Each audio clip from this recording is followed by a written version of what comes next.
Hello, hello. Right, back for some more Ludum Dare prep. I think so far today, I haven't seen that the final round is open yet, so might be later on today or tomorrow. I'm going to keep an eye on it, but probably going to be doing the voting tomorrow.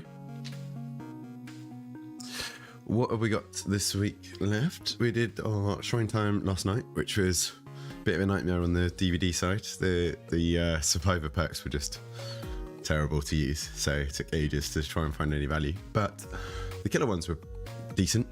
It's quite easy to show them off. Today we're going to be doing some setup in Unity. We're going to check on the final round of voting every now and then, just to see if it has been released, but if not, then we're going to continue with our template and maybe do some pixel art stuff.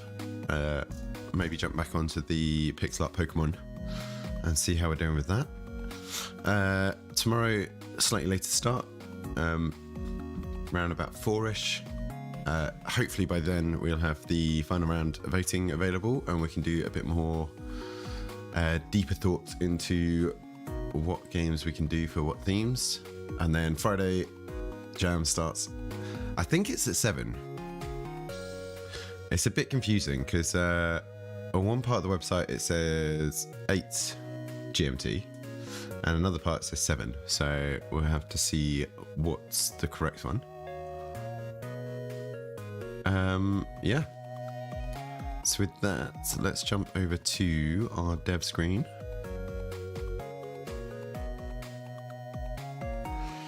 And what are we going to do? Yeah, so final round's not been released yet. We've got rounds 1, 2, and 3 that we have done voting on yesterday and the day before. Yeah, so this Ludum Dare says we're starting at 8. It's 5.5 hours, would be 8 o'clock. But I'm sure on the main page, where were we? Look at the main event page. I'm sure it's 7. Oh no, okay, they corrected it now. Right, nice. Oh, so I need to update my my schedule as well. Let's just do that quickly while we're here.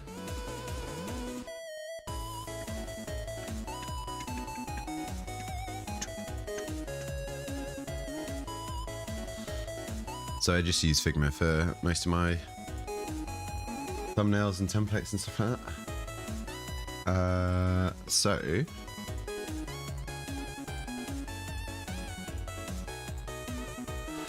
I mean, technically there's an extra hour, isn't there, to submit? So it's really 20 to 21.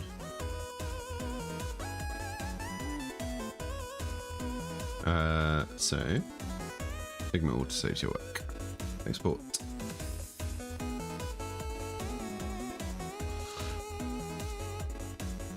Cool. So we now jump back over. There we go. Yeah, updated. Nice. Okay, so we're just having a quick look through some of these, see if there's anything interesting that people have said.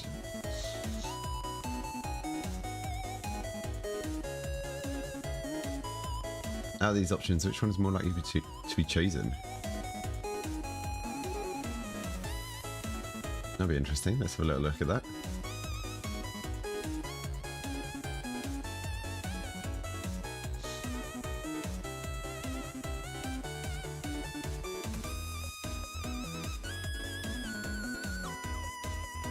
Oh, I think Pick Your Poison is my favourite out of these, but I'm not sure many other people are voting for it. There's also so much spam on this website. Right, these ones, first Ludum Dare.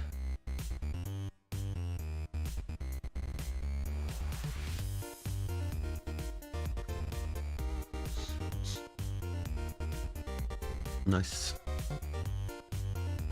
see, like another advert.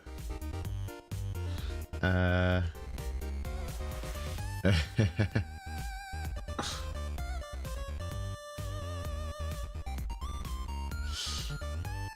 Hey Zimni, how's it going?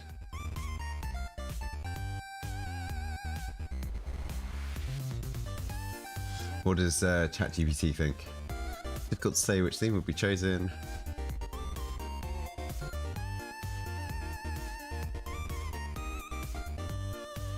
Let's zoom in a little bit so we can see this a bit better.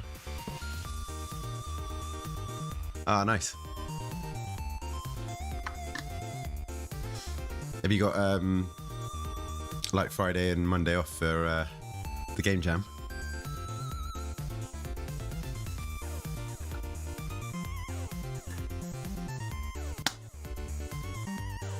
Right, so limited visibility, theme could work well for horror stealth games or games that involve navigating through unfamiliar or dangerous territory. That'd be quite cool, yeah. Dialogue, communication, for games that explore themes of propaganda or manipulation. Interesting. Cooperative or team-based strategy, salvage. Friday's holiday. Ah, nice. That works out well.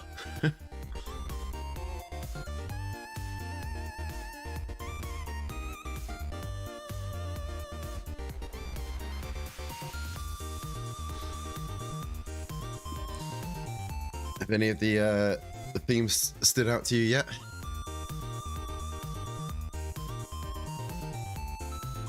I really don't want on and off. I think that would be really boring.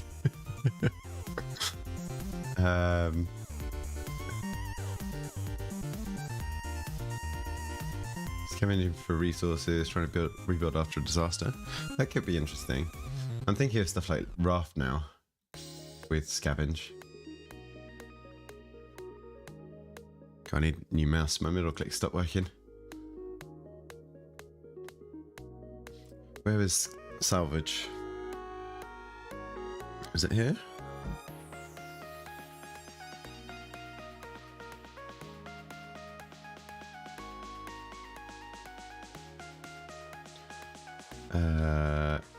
Let's have a quick look. Limited visibility and pathways. Yeah, I think limited visibility would be one of my favourites. Or pick your poison. I think pick your poison could be really interesting. But I've seen from a lot of the posts going on the main forums that there's not a lot of votes for those. But it's always difficult to tell. It's not necessarily the people who are posting their votes that have that much influence.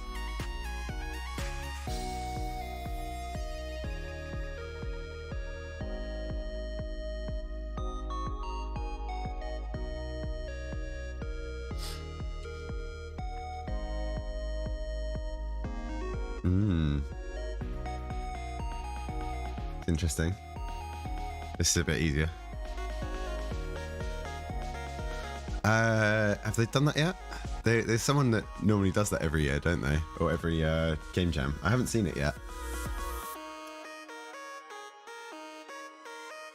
But no, I'm just talking about the people posting their results on the main page here. So like this. I've seen a lot of -1s on Pick Your Poison. I mean, they've only voted for a couple here.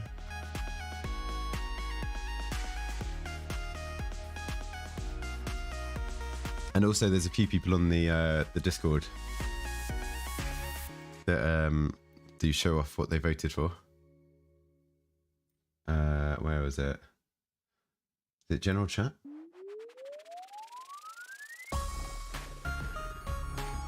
Or maybe team discussion. Yeah, look. This person obviously doesn't like any of these things.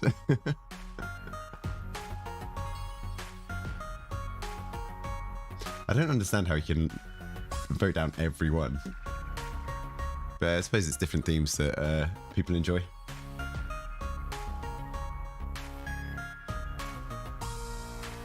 We didn't get any meerkats coming through. which I wasn't sure after all the themes that were suggested originally.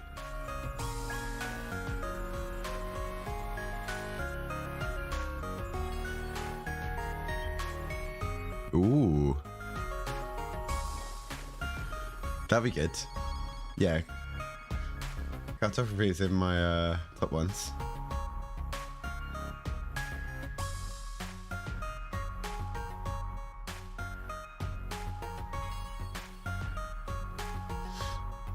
I think there's a lot of themes that you could like map in together. So like cartography could be, you could already start designing a game around like limited visibility cartography, and I think there was one called like navigation or something like that. Or, well, pathways as well. You could already start like looking for features that would work with most of those.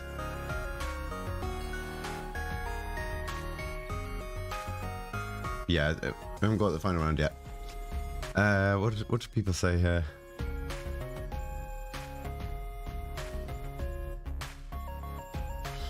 Yeah, I think limited visibility would be really good as well. Connections. Personally, I wouldn't want connections or some assembly.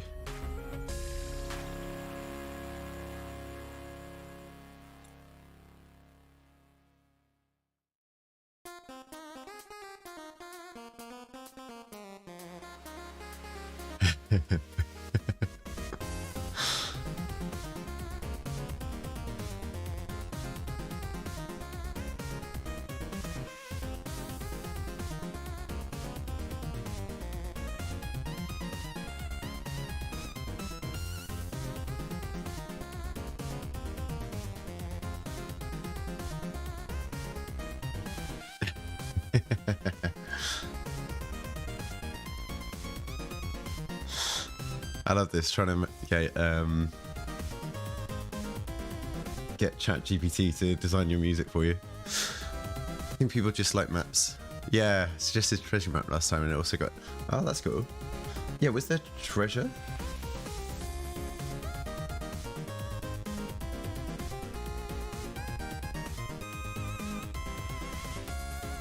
I suppose salvage is kind of along that line.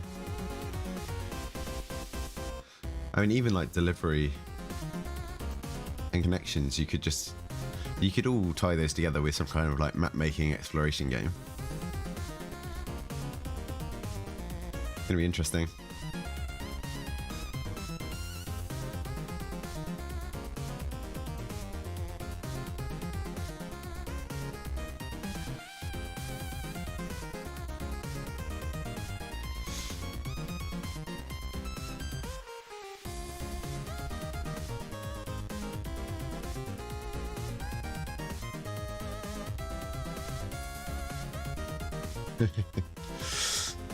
Right, what's the plan then today?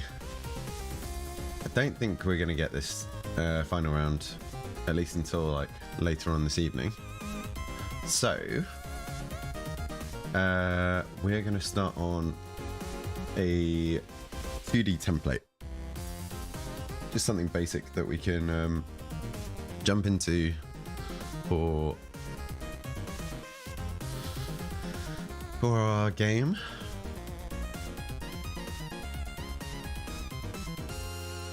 Now, I haven't used the universal render pipeline at all. So rather than jumping into something new, I'm going to stick with a 2D core. And we're just going to call this Ludum Dare 52.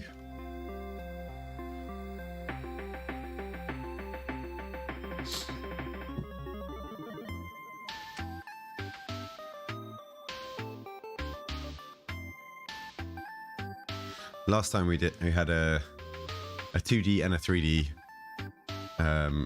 dummy project just ready for starting work on.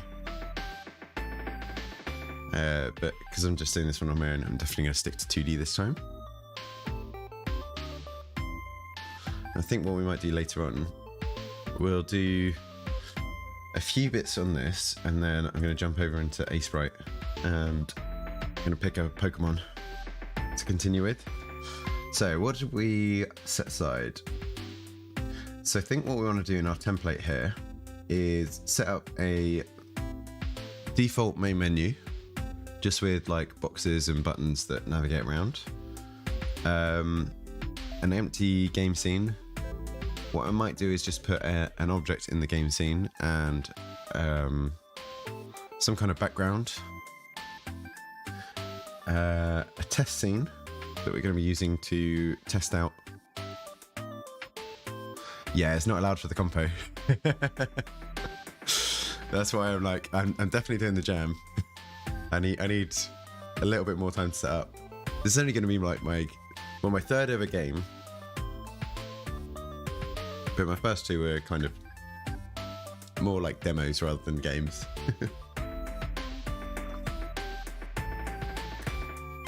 So I'm hoping to come up with something here that I can continue on to release properly.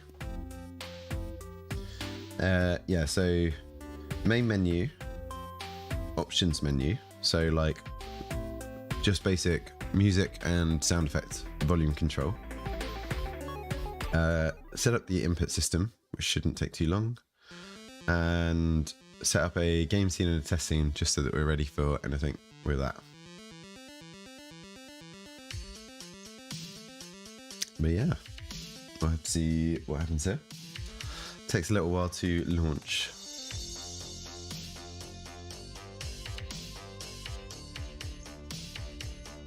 Guess while we're waiting, we can have a little look on, see what people are saying on Discord. Anything interesting? Oh no, assuming I think my laptop's busy with Unity.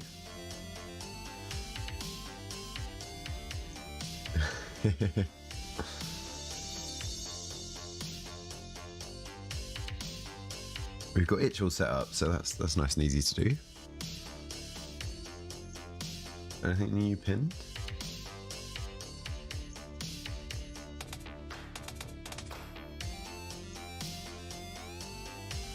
There was veteran advice. I'm sure there was something new here, wasn't there?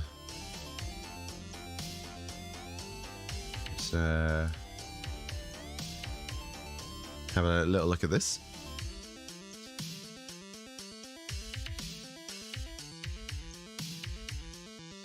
Add a speedrun timer.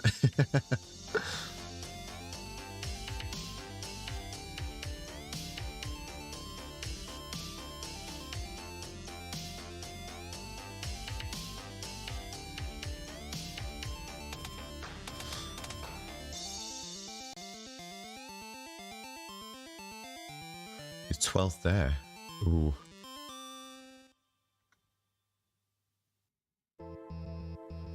People like winning, they'll have more fun.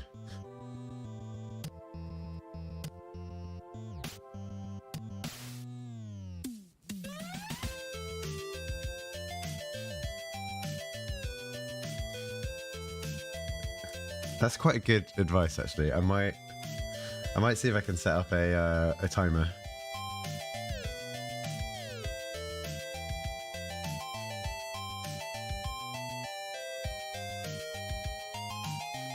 Cool. Go, I'm still. I think it's because my CPU isn't that good. It takes ages to do stuff. But it's good enough to make games, so that's all that matters.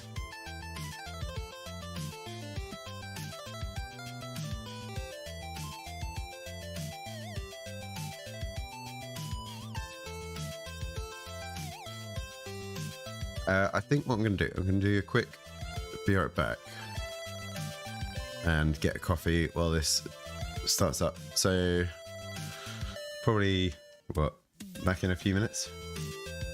And then we'll be ready to start. So back in a sec.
Right.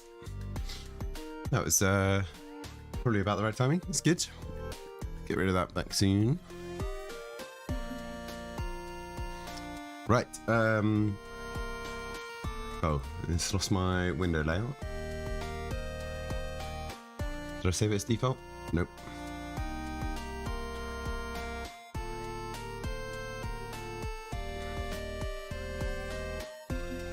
Standard. Yeah, there we go. That's my preferred layout for Unity.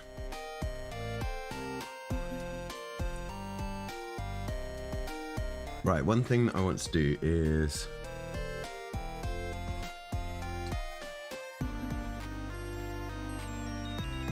ooh, are they entering?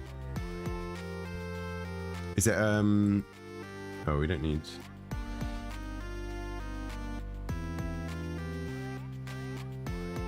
no, not this one. My one. Oh, that's cool. So what are they entering as? What's the company called? Is it Bippin Bits? Or is that a company specifically for Domekeeper? That'd be really interesting. See what they come up with. Maybe we get a Domekeeper sequel. Look at you showing off with your prestige mode. No. What did you get? 37,000. Wow, nice. Ah, that's cool.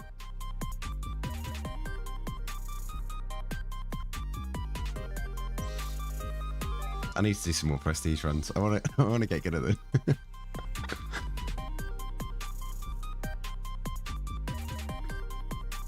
Right,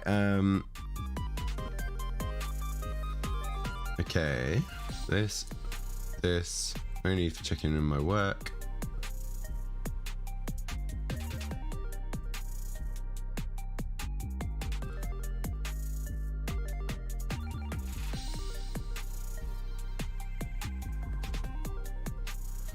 Do I need branching? I don't need branching or merging. No, I'm just gonna go with the basic one here.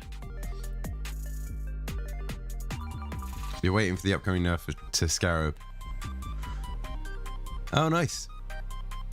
What's your? Do you stream on Twitch with this account?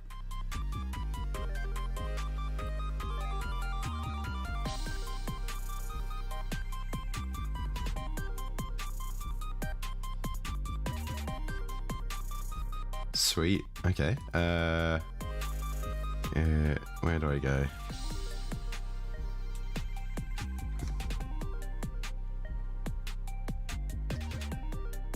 Need 5. There we go. Nice and easy to follow. I'm up for seeing the attempts later. Hopefully I'm available when you're streaming.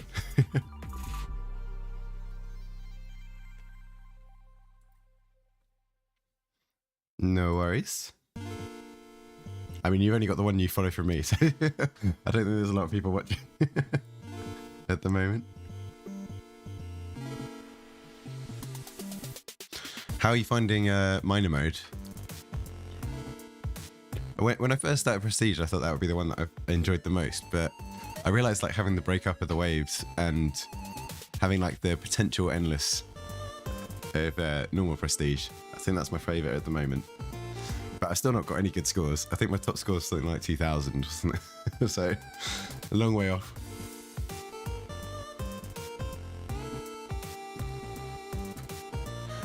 Right, what are we going to start with here?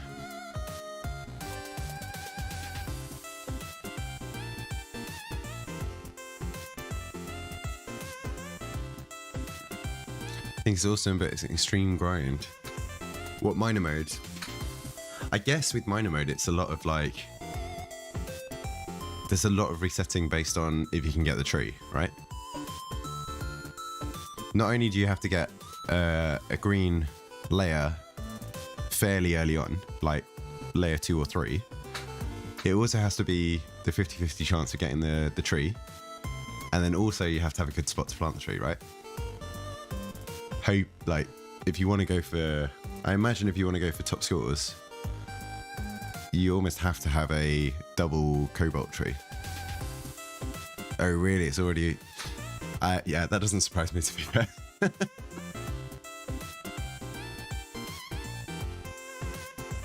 I was thinking, actually, some... there was a big post from Sean, wasn't there? About potential issues with prestige mode. Was that in here?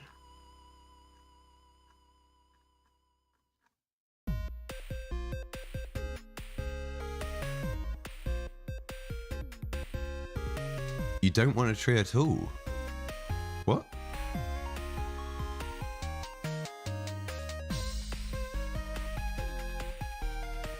Why? I don't understand that.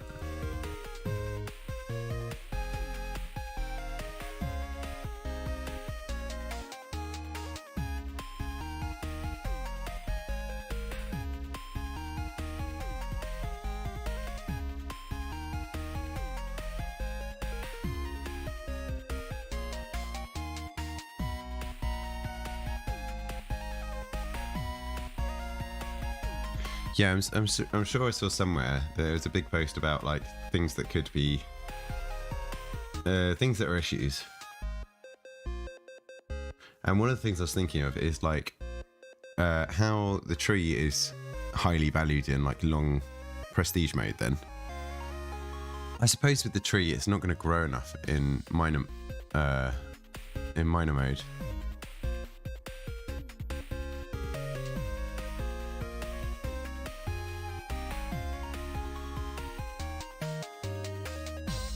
Yeah, okay, yeah. Because unless you find it super early. And yeah, I suppose, yeah, because you're only getting one cobalt every... Well, you're getting one cobalt per block every 3 waves. So if you get a double cobalt tree, you can get 2 every 3 waves. But then you've missed out on the multiplier of having mined those blocks straight away, which you could get 6 out of those 2 blocks from the start. What's the other green cave? Domekeeper. Squidly.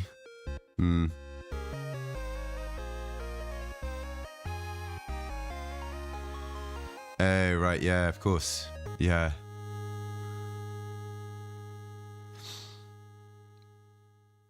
I guess there's no chance of even randomly getting 2 cobalt close enough together that it would quickly reach the second one.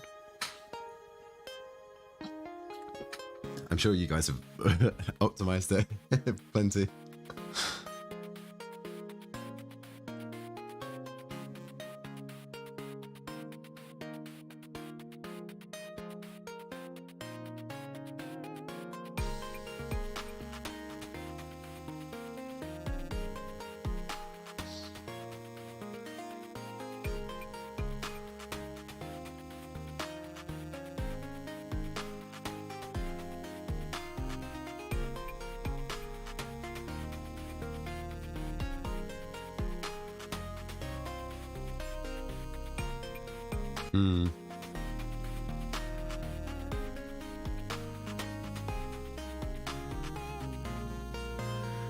But yeah, what I was thinking was with some of the caves like the blue cobalt cave and the super bomb, for longer game modes like prestige, there should be a chance for that to regrow.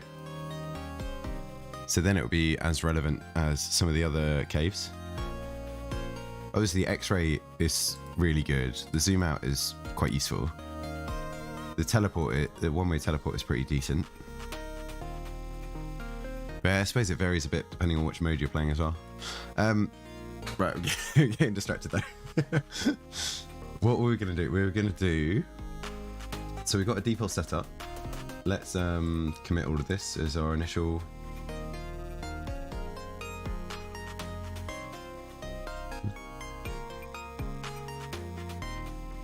Oh yeah, but I also think that a lot of that is just to...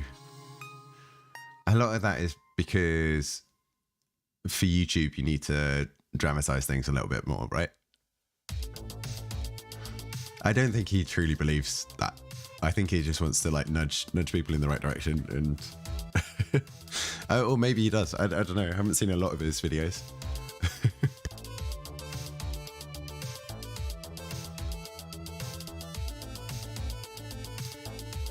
Yeah, it seems like that's the best way to do a lot of stuff on YouTube, is like just take it a little bit more to the extreme and see if that, because then also you get a lot of people coming in to argue against those points.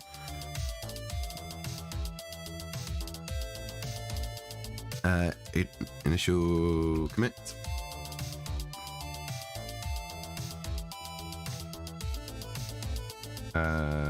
Checking complex. Okay. Sure.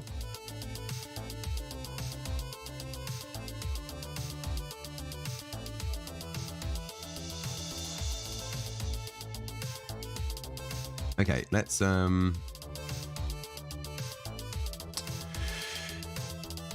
Cool, it's been a while since I've done this. What do I need? I need add new scene. And then we want to save scene as main menu. Assets, this can go in scene.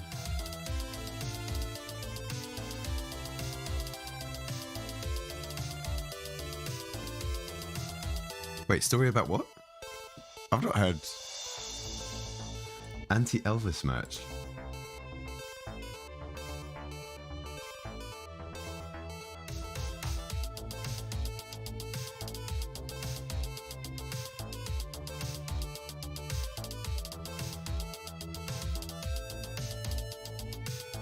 No way, that's such an amazing idea.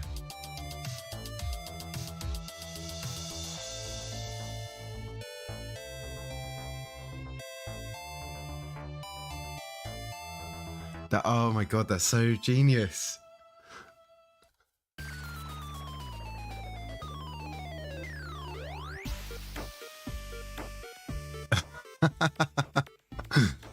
Oh, that's such a crazy marketing ploy.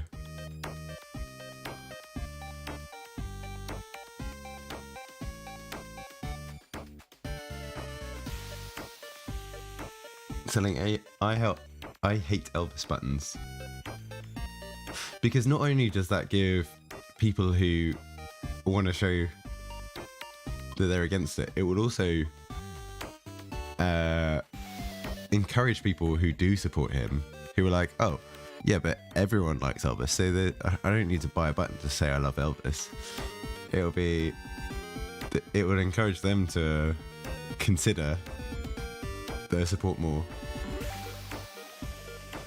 It's a smart idea. Although I don't know, it's also a little bit worrying that people can be manipulated like that to spend money. Right. I always hate starting with a blank canvas. What I might do, I might just open up our King of the Ring project. And let's just copy over the main menu and options menu. We'll copy over a few things rather than starting from scratch. I'm quite happy with the way that they work, so...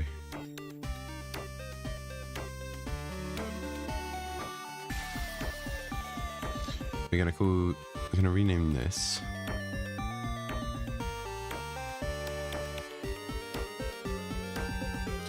Can I rename it? Yeah, I can here. Test scene.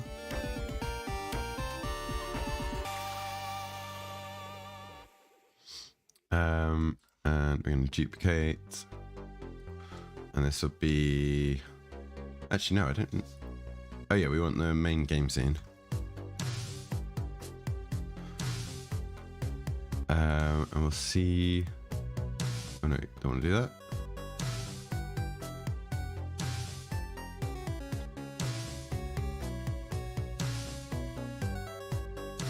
Oh, and we want a... what's the one we normally do? A preloader scene.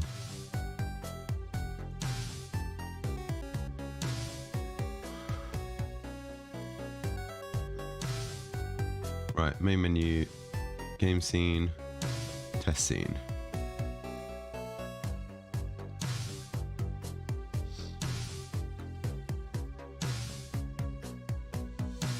Right, so in our preloader, we normally put in our audio manager.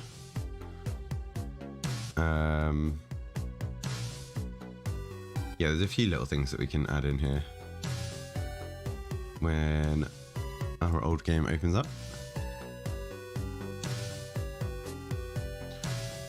Let's have a quick look here. So selected, we're gonna do preloader, which will have our audio manager, keep alive. What else do we need? I think that's it in the preloader.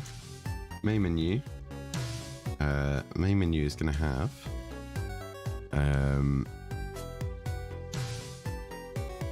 start game, controls,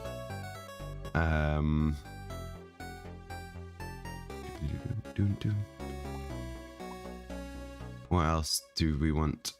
I guess credits. Probably going to have to put credits down for the music we use, at least.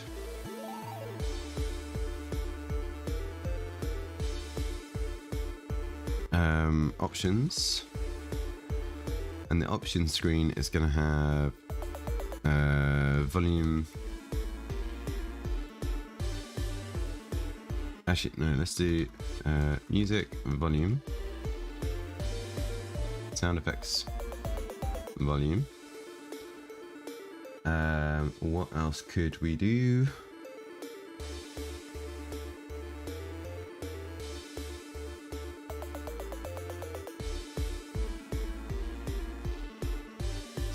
Our game scene we can't really start on, other than putting in Cinemachine, Text Mesh Pro. Actually, Text Mesh Pro is more the main menu. What else could we do? We could do like some camera shake setup, or just like camera control in general. Let's just call this camera control. So we could do some shake, we could do some zoom, pan. Those are do for the moment. What else could we think about?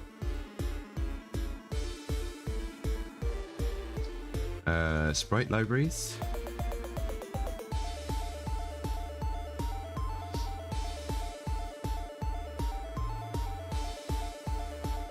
I think that goes into potential.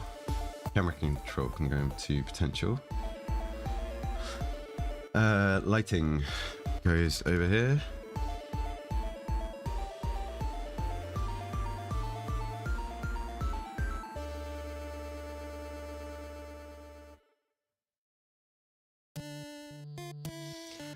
I think what we want is audio options here.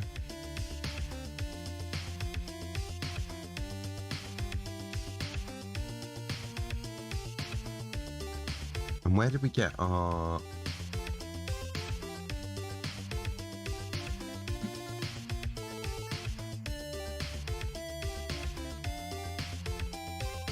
I'm trying to remember where we got our audio, like sound effects from. Actually, I think I did that on stream, so I might be able to look back through. Right, we got it open. So game manager, audio manager.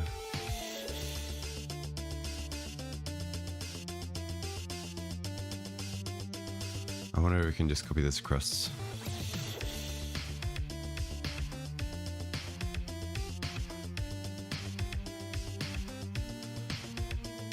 Maybe not. Let's put it side by side. Ludum Dare, this one. I mean, can I copy the whole scene?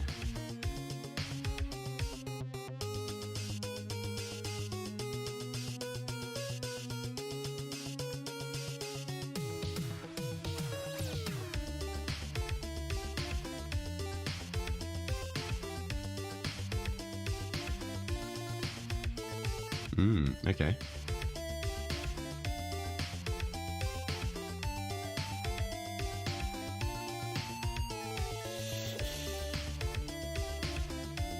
There we go. Right, we'll leave one. We'll leave this in for the background music. We'll leave this in for a sound effect. I think the UI ones we can just reuse. Oh, obviously it doesn't have access to... Yeah, that's fine. Doesn't have access to the sound effects that we had in the other one. I mean, really what I should have done is just packaged up the previous one. And then I could just import the packages that I needed.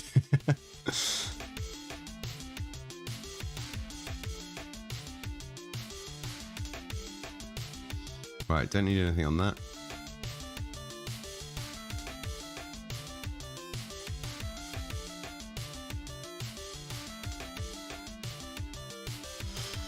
Right, let's create folder.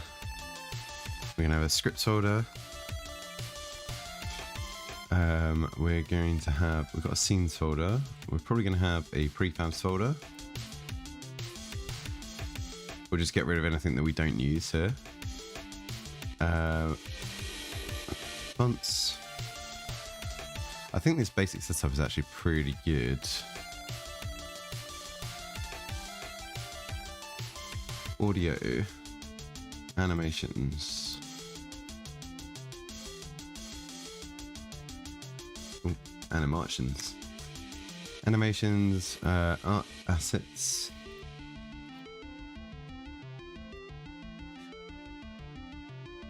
What did we put in here last time? Character streams, yeah, that's decent. Cinemachine doesn't have much in it, right? Yeah, we don't need to do a separate folder for that. Settings, we don't need.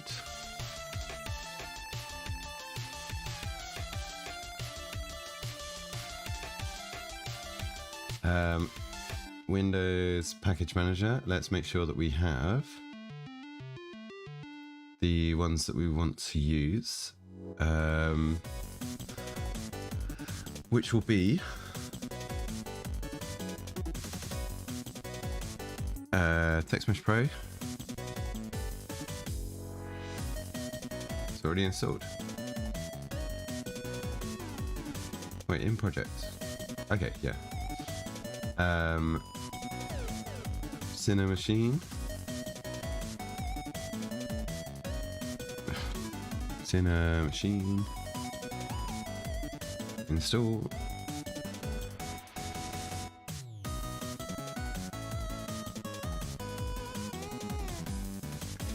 Actually, I suppose we don't necessarily need Cinemachine. Although it is quite useful. Even in the fairly static game that we had it before, we used it for the camera shaking and all that kind of stuff. So always useful to have in. No, I'm gonna have to wait for this to import.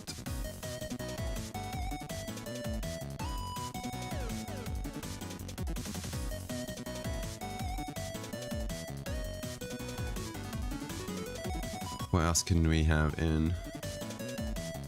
As well, that's important. We can have a look in here.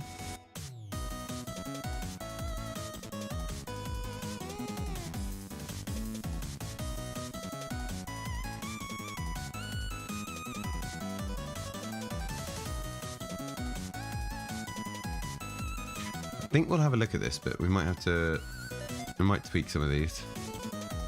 What's the new input system called? Oh, it's just input system. Nice. And there's a little bit of research I want to do into this input system, based mainly just on the way that events are triggered. Because I have a feeling the way that we were doing it in King of the Ring, there's a simpler way.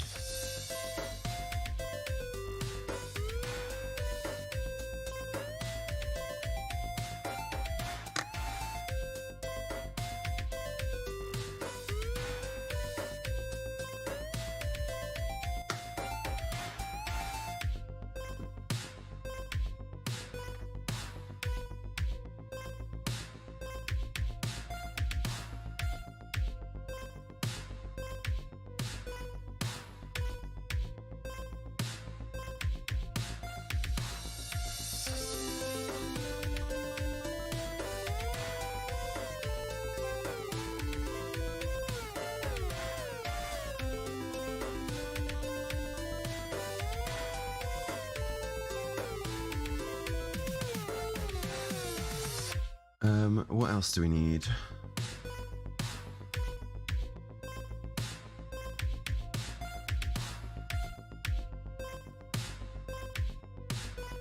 So TextMesh Pro we've got. That's set up. Input system.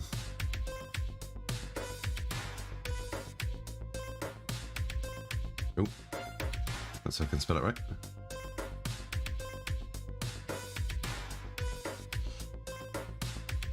Potential nice to have would be controls mapping options.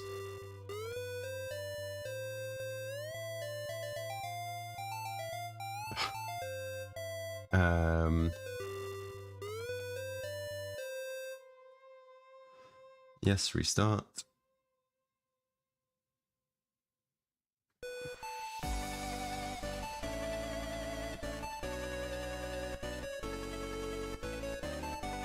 No worries.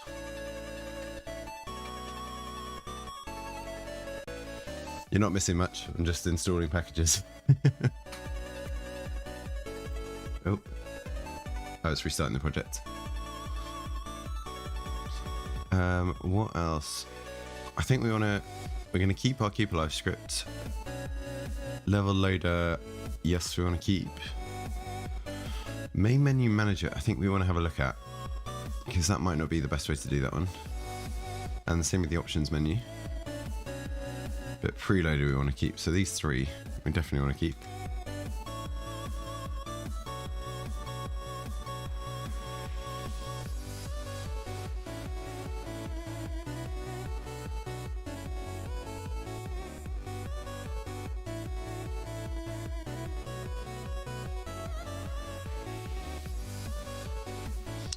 I suppose we have to set up our itch.io page. I think I'm just going to do a WebGL version, but I think that's already set up, so we'll just double check with that.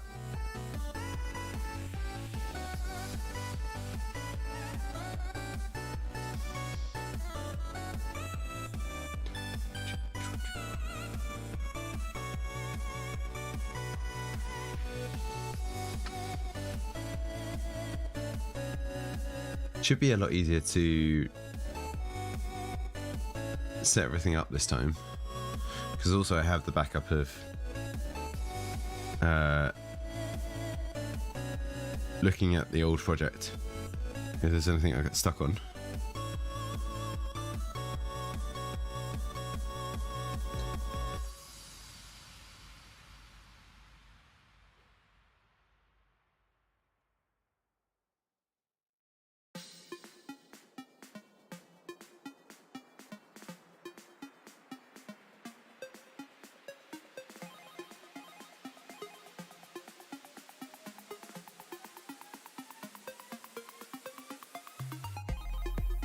Right, okay, what have we got in product now? Cinemachine, input system, TextMesh Pro. I think that's it. I think that's all I need. Or did I need 2D animation? I think that's all included already, isn't it? 2D packages included. Yeah, sprite shape, tilemapse, sprite. Yeah, that's all good. Actually, I suppose the easy way is to look at what we used in the previous one.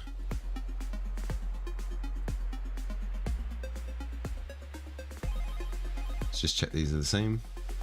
We don't need JetBrains Rider Editor because we're not using JetBrains. Let's remove this one. Test framework. What's test framework for? Cinemachine, input system, timeline, TextMesh Pro, Unity UI, URP, which we're not using. I don't think. Version control, which we've got. Visual scripting. That's good, right. We've got all the packages we need.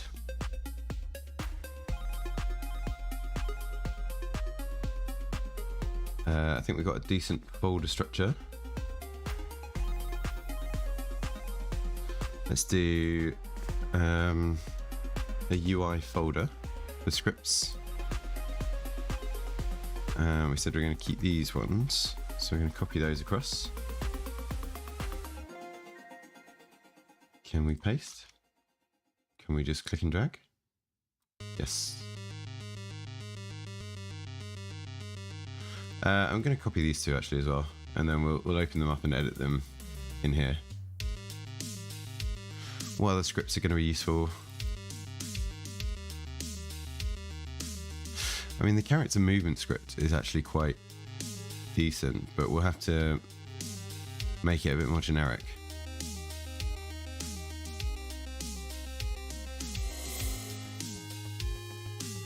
Game manager, the audio manager we want. This we want.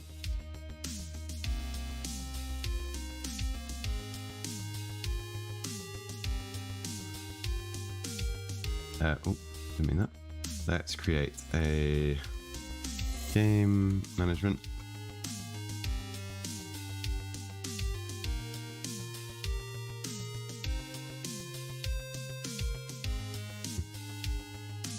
And maybe these two. Best that.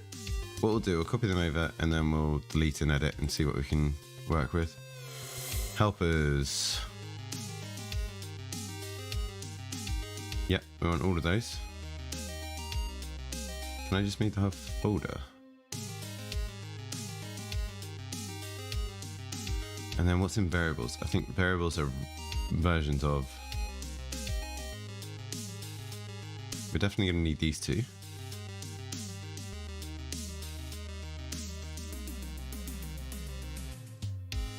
No, not script.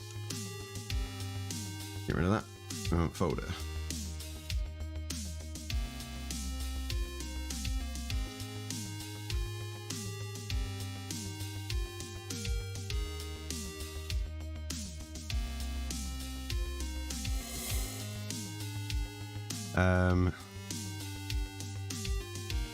I kind of feel like we want to take a lot of this as well. Let's just bring it all across and delete as needed. Scenes we're okay with. Prefabs, I have no idea yet. Input system we just need to set up, but I don't think we copy. Because yeah, we don't know if we're going to need... I doubt we're going to need a grab. We're not going to need a slam. So that one we just need to set up. We could use this font again. It was a fairly decent font.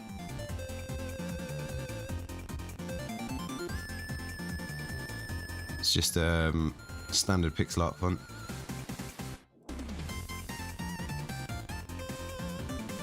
Depends what kind of game we're making though.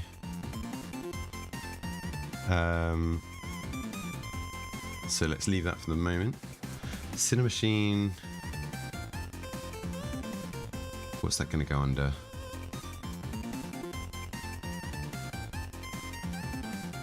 I guess animations, we can put it in here. Actually, no, let's just put the whole thing in. That's fine. Character scriptable objects.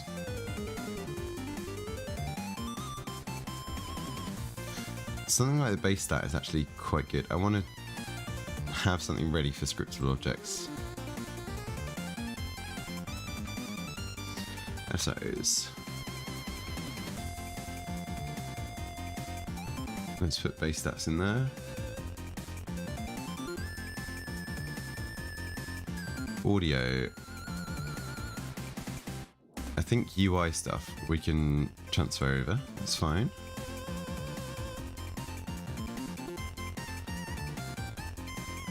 And then the rest of those we'll figure out another time.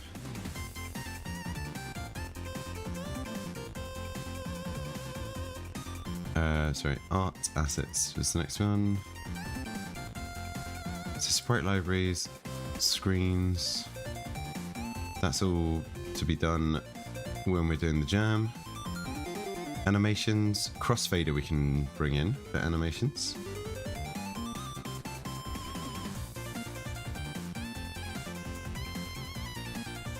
And this all needs to be done in the jam. And the character needs to be done in the jam. Right, so I think that's everything.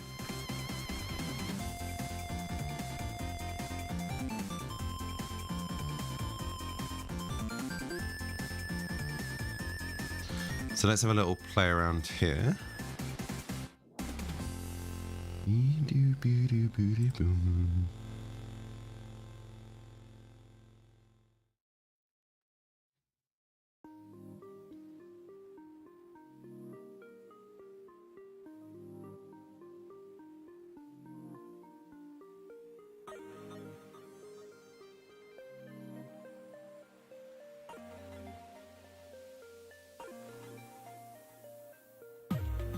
Sorry, I just got some spam whispers on Twitch.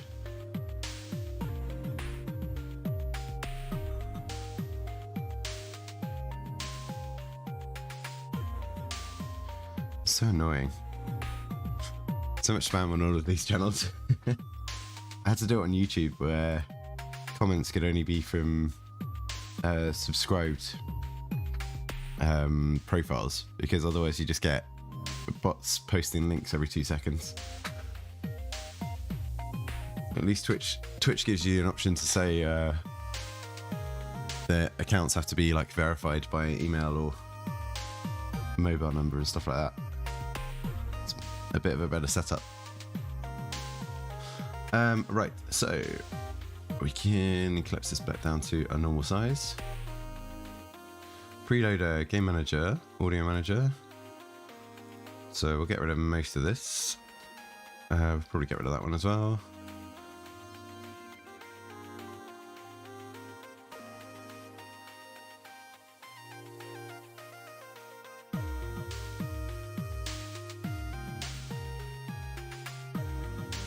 Why is there an animator on the audio manager? That shouldn't have an animator, should it? I think that's a mistake. I don't think that's necessary. Let's remove that component. What script did we have here? We had audio manager script, which is here.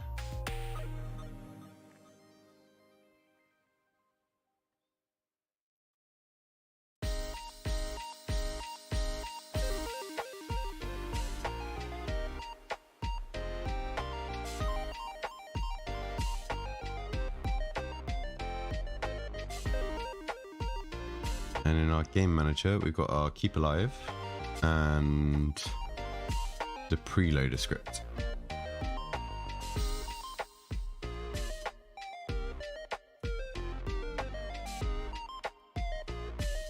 Keep alive and preloader.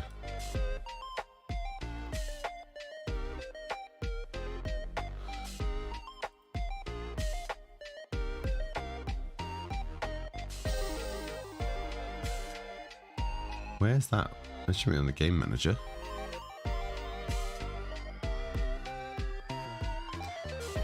Yes, I trust the author.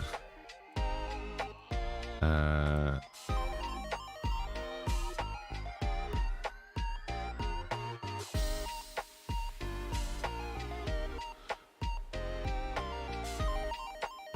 there's going to be a lot that we have to go through and clean up, but shouldn't be too bad.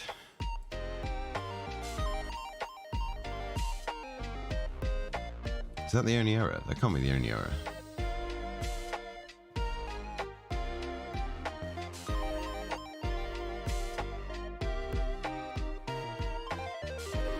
Like, none of this exists at the moment.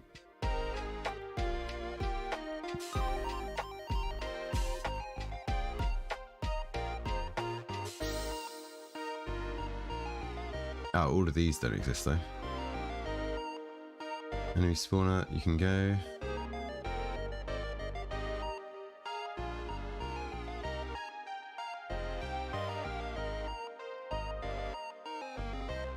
It's probably not the best way to do this, but it's all I know at the moment.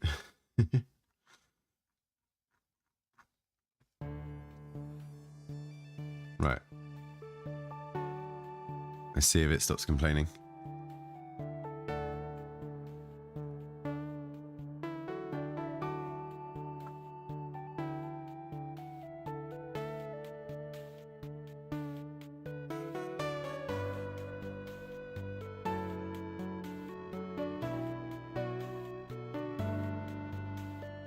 That looks good. Right, UI hover, UI select. So you can go in there. Background music, we don't know yet, but I think we can just assign that. Game music. With our variables, we've got our music volume and our sound effects volume.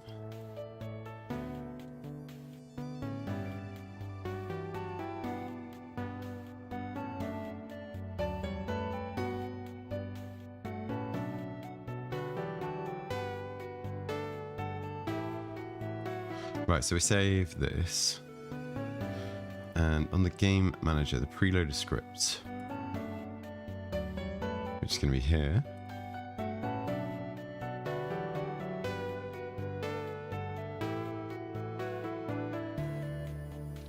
We don't know about this yet, but we can leave it in.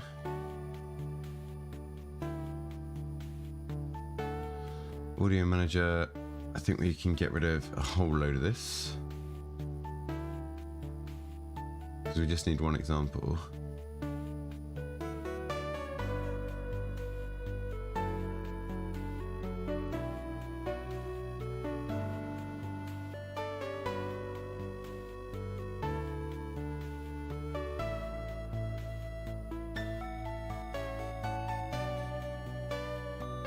Let's get rid of all of these.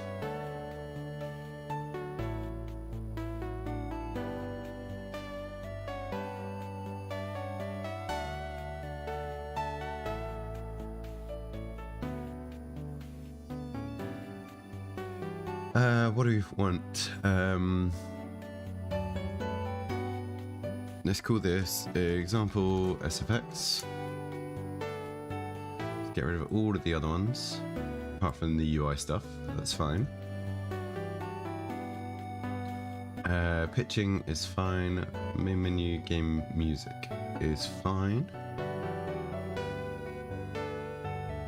Audio listener, main menu loop, that's fine. We're going to call this example sound effect.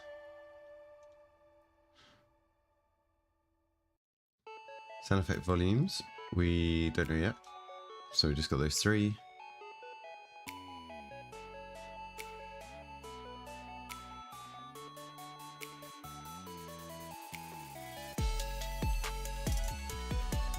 So we've only got example sound effect now, so void play sound effect, that's fine. You can do this one.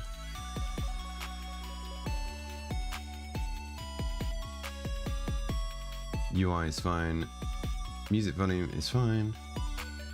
Randomized sound. Okay, that's good. This can go.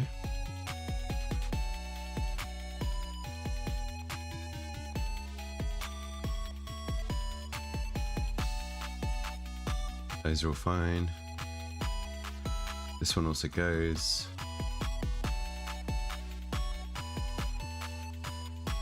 Sound effect sources. That. Good. Okay. Audio manager is ready. Preloader is ready. Is there anything else on this preloader page that we need to look at? Probably look at the keep alive.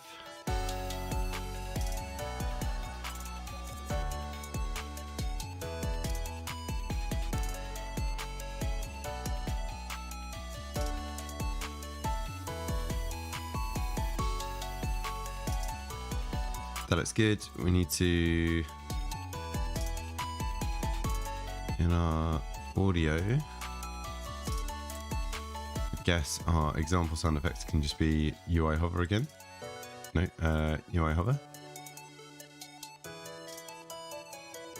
And these two can just be the background music at the moment, which doesn't have any audio anyway, so that's fine. You're okay, you're okay. Right, keep live. Let's just double check that script as well. But I think there's not much to do with this.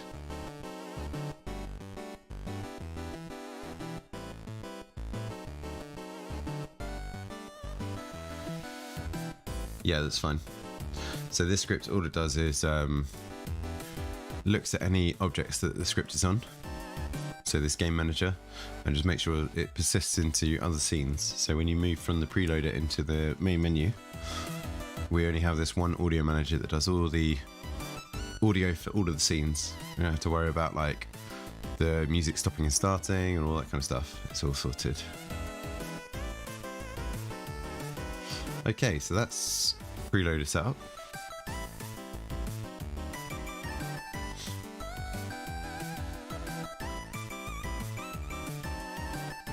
Right, main menu. I think all we want on this one is the level loader, which actually will take off of the prefabs.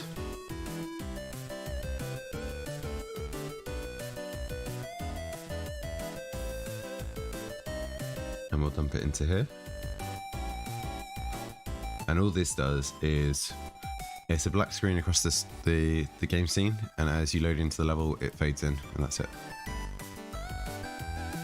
The script will be our level loader script.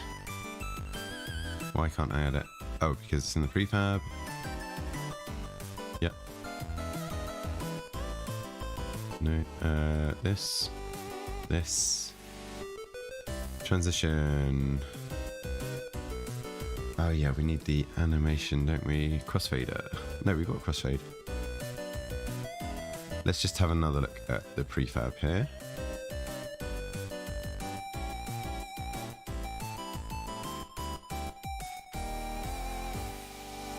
That's where the animator goes on the crossfade. And the image has a canvas group. Let's double check we've got all that set up. Animator, crossfade, that's fine. 1920 by 1080. Let's just make sure that we keep that locked as well, so we don't have some weird UI scaling. And then our image is fine, that's good. And all this does is, yeah, when the game loads in, the alpha fades to 0. When you fade to the next scene, it fades back to 1. So it just gives you a black screen back to a transparent cover. So that level loader should be fine.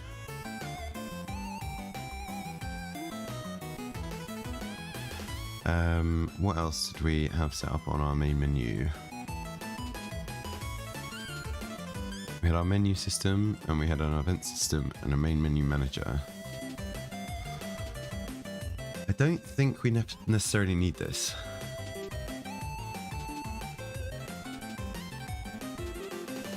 We probably need the level loader. Menus we'll just redesign.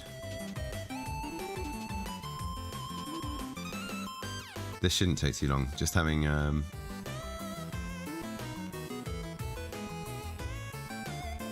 There's only a few containers here.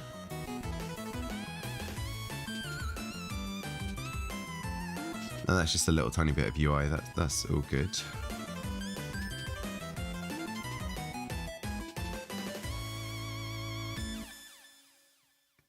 And then the game scene, which we don't really have anything set up.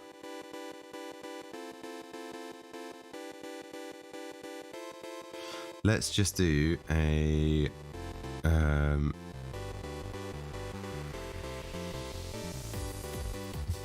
how do we want to do this?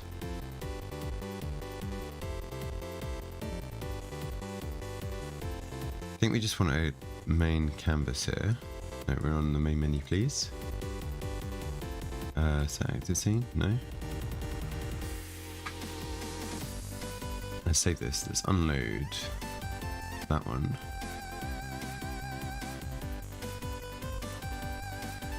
And this is going to be our main menu.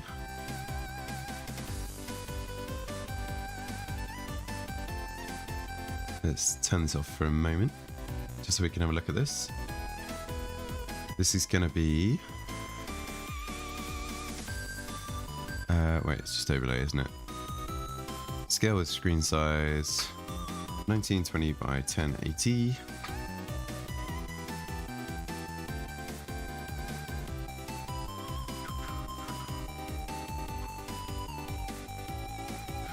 And then inside this we have our panel, right?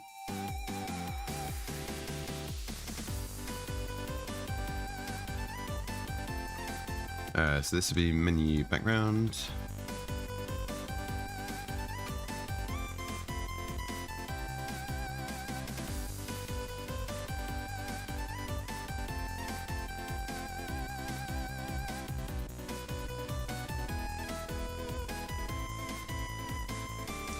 And then within that, I think we do, I'm just going to keep going back to what we did here, just to make sure that I'm not missing stuff.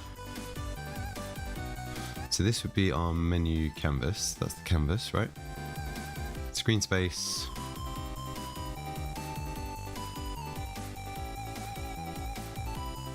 Screen space, display one, scale with screen size, 1920, 1080, yep. And then within the menu, we have main menu, which is, I think this, right? Right, transform, canvas renderer, image. Yeah, so this is,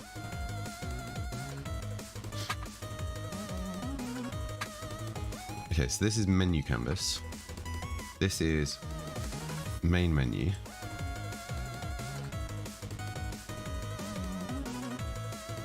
And then within main menu, we have buttons and stuff like that. So UI, probably another panel here, which will just be buttons. And then within buttons, we need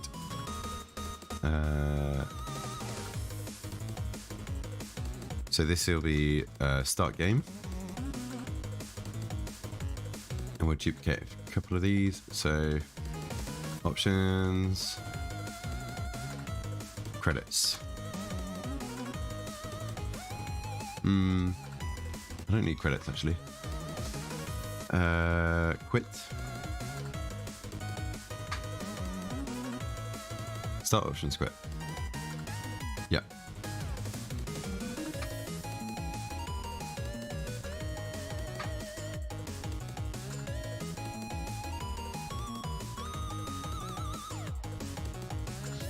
And then also in here, we might do a credits.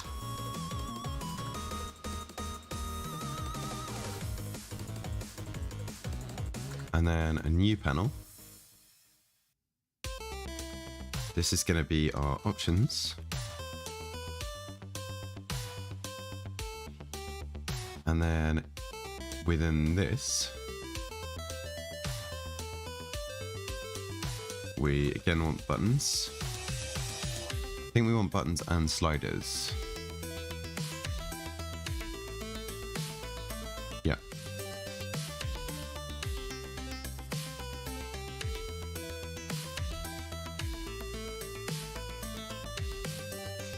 buttons is just going to be a back button. UI. Oh no. I think we want 2 buttons here. We want a back, and what hopefully we're going to do is a controls.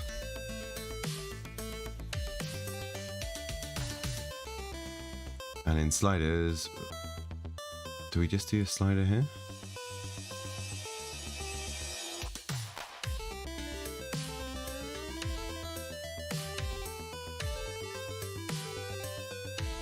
Yeah.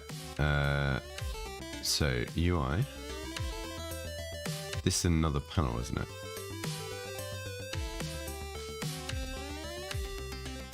Yeah. So UI panel. This is going to be music. And sound effects. And within this, we want a slider, the volume, and same in here. For volume.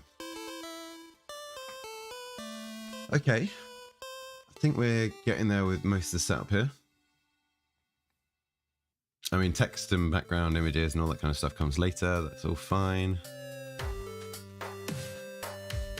So now we want a controls option here, which I haven't done before, so I might have a quick look into this.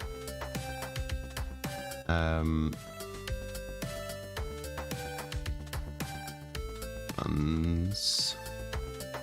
So in buttons, we're going to have a back button. We're going to have a defaults, so like return to defaults controls, and a configure.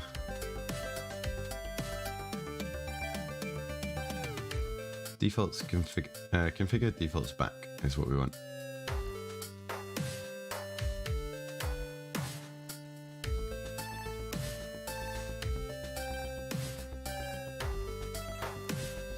And then we're also going to have a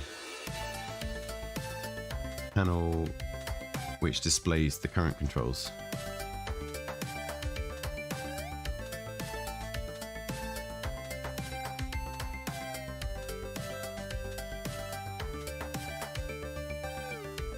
Okay, I think that's our menus done.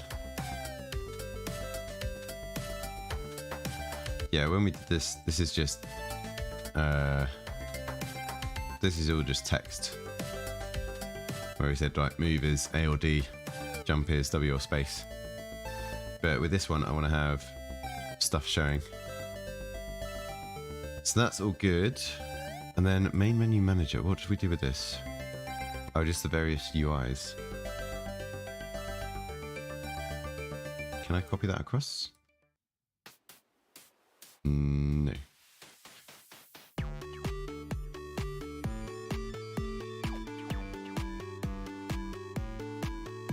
So I think we can just dump that onto the main canvas, right?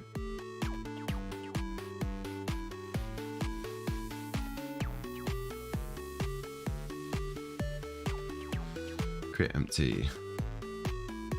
Main menu manager.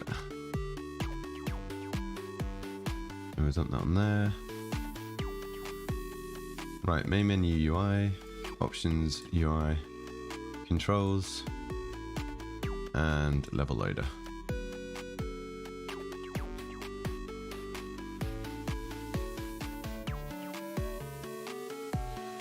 So I think with that,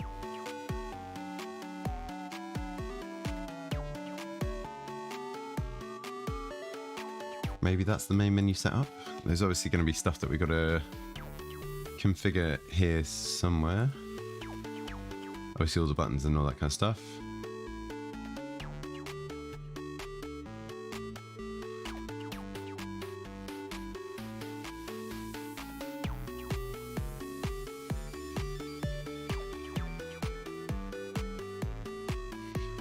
And with this, we want to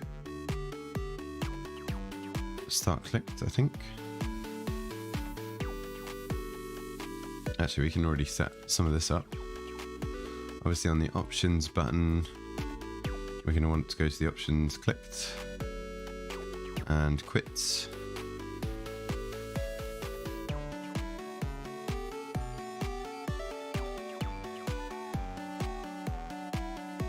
No, that was the wrong thing. We want main menu here. Quick game. Option menu buttons.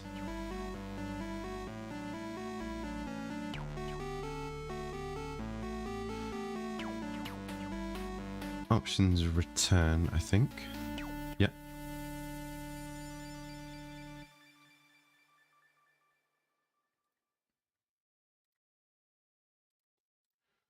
And then controls. Ooh, where are we?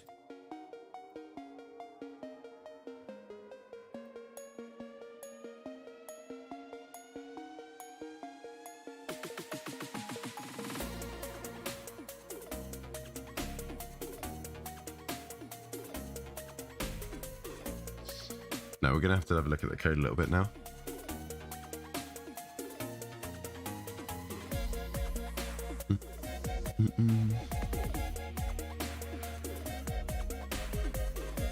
Right, so in our main menu manager here,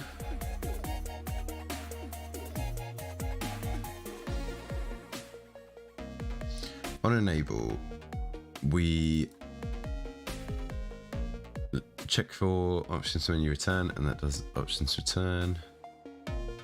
I think we want to break this up actually.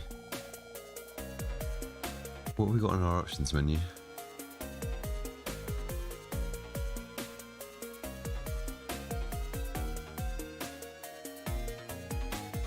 Most of that we want in actually.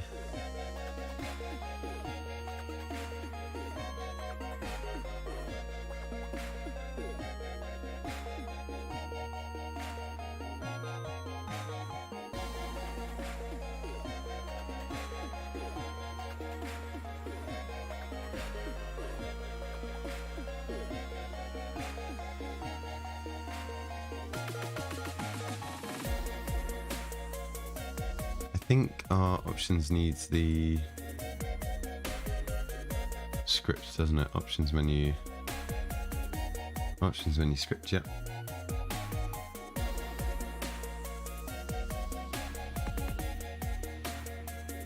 And this is where we have our sliders.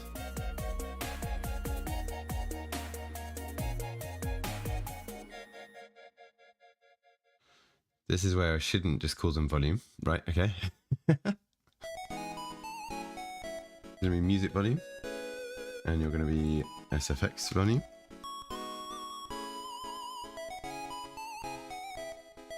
Yeah, music volume, SFX volume.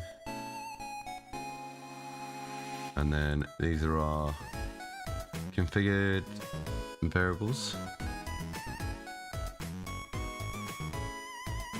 God, I'm glad I'm doing a lot of this now. This is a lot of wasted time when you're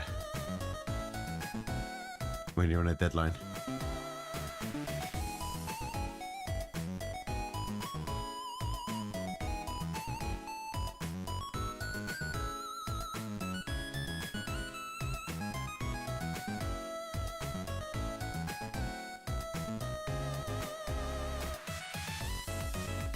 Now controls didn't have anything, but we'll need to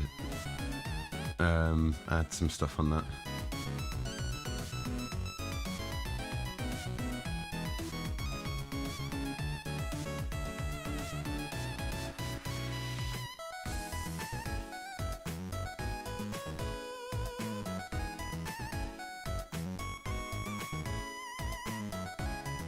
Let's have a quick check just to see. They haven't updated this yet, have they? Nope, not yet.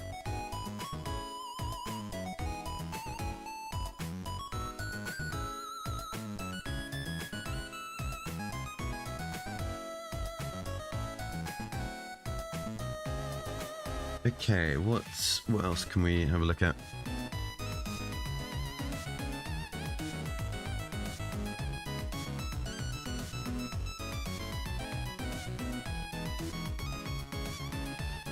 I suppose if we do the game scene.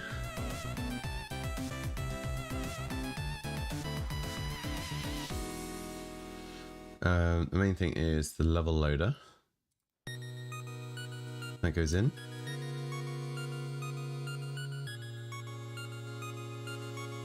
Doesn't need anything done to it, I don't think. I think that's all okay.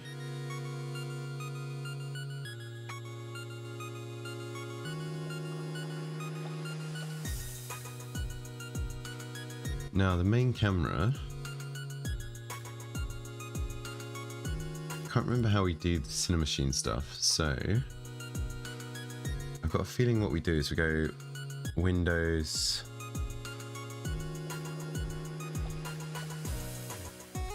somewhere here, isn't it?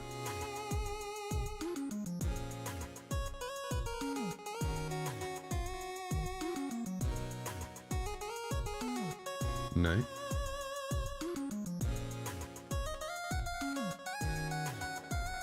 Here we go.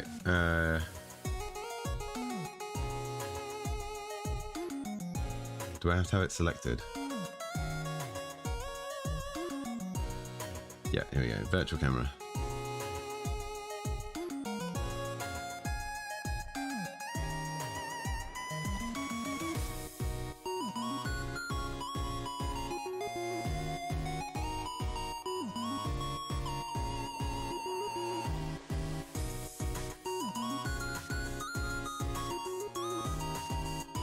Right, let's save these.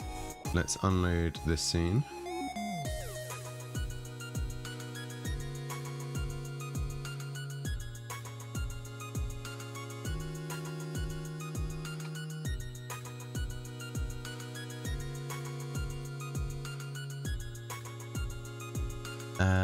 What do we do? How do we get this? Cinema Machine Brain. This is our virtual camera. Do I add brain to this rather than virtual camera? Let's remove this. Oh no, it's there.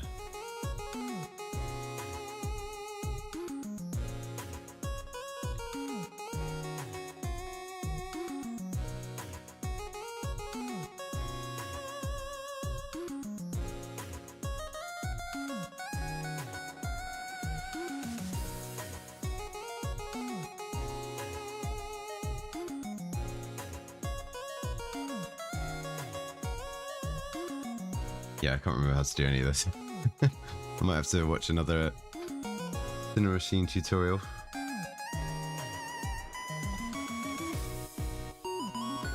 That looks the same.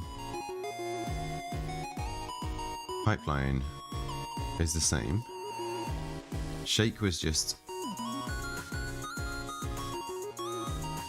something we added on, which I can't do.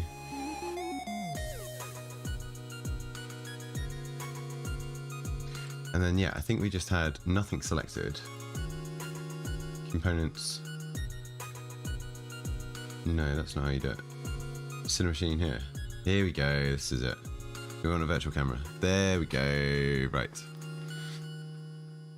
Do nothing for the moment. Do nothing for the moment. We don't know what we want you to do. That's good. That's all good.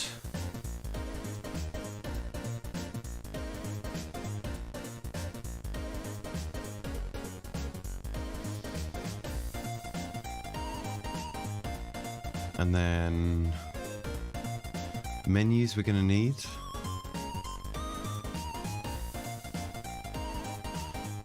We're not going to do anything to do with the level or the dead zones or the player. That's all other stuff. Global Light 2D.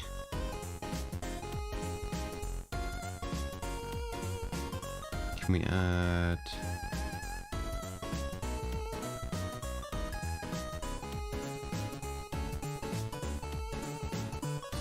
I don't think we need that yet.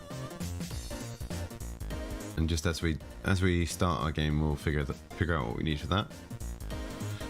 So I want a game manager. and we want our menu systems, which is canvas again.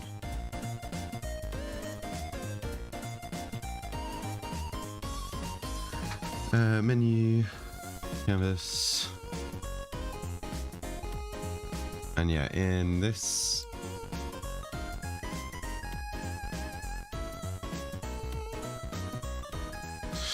need to go to the shop and then stream some Domekeeper. Oh, thank you.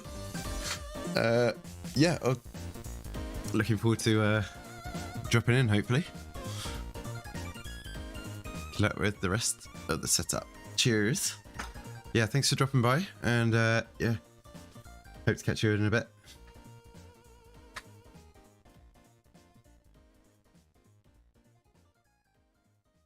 Right, this is going to be our pause menu. Let's try and keep this consistent, actually. How do we call this? Menu canvas. Yeah, pause menu. That'll be fine.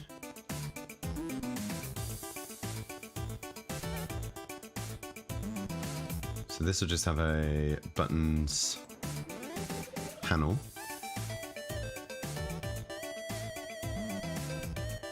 And what buttons do we need in here? We're going to need resume. We're going to need a few here. Right, resume.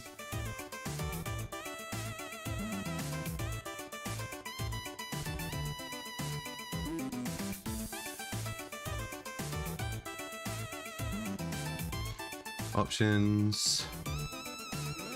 How are we doing it in here?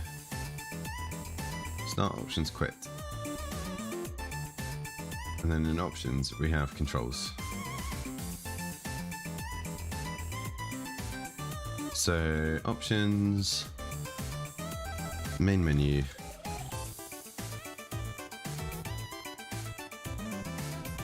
and restart.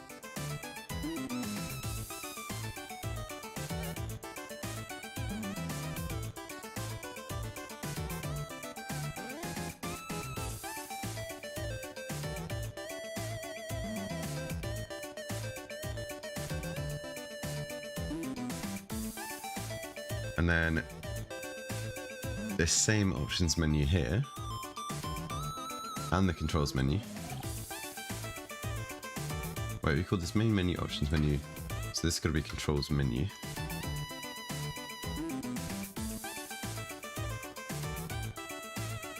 And we're going to copy these and paste as children here.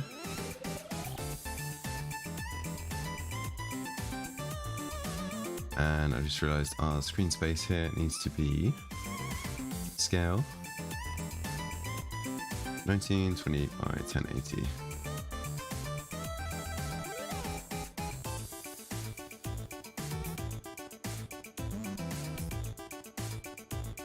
I'm gonna reset this one as well. Cool. I think that's it.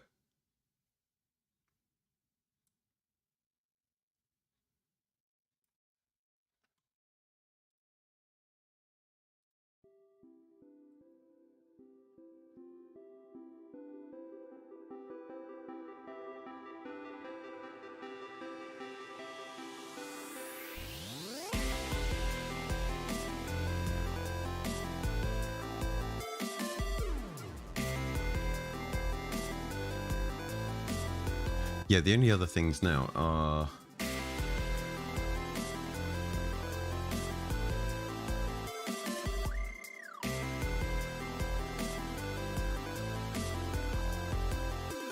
just tying up these.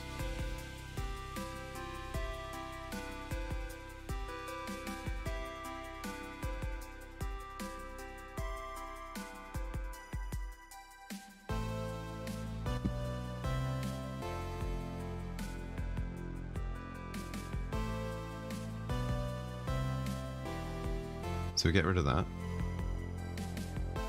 And this one, we get rid of that.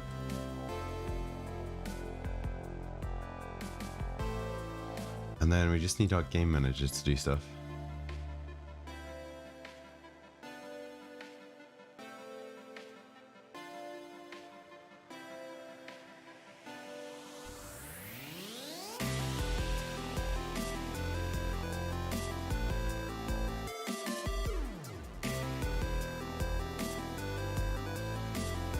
Pause menu, options menu, game over we don't have at the moment, high scores and stuff like that.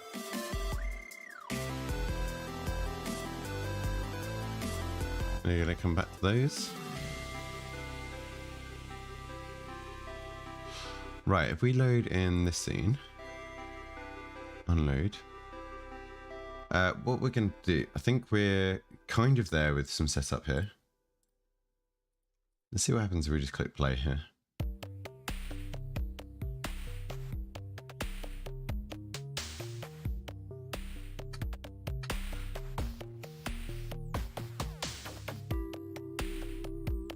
Oh, we need the essentials, don't we? Okay, so it's loaded the main menu and we've got our audio manager there with the music, that's fine. I wonder if this is just our...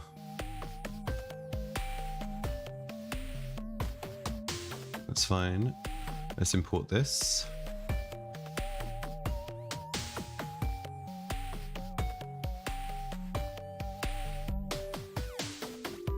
And then what we can do, imported. We are going to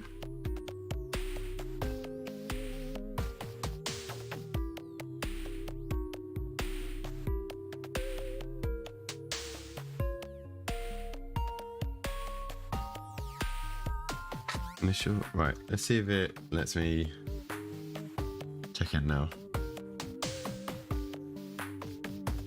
Checking conflicts.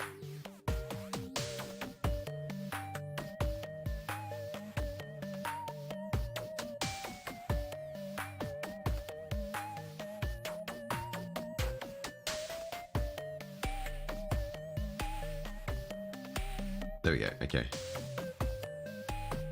We have a load of stuff in here, that's all good.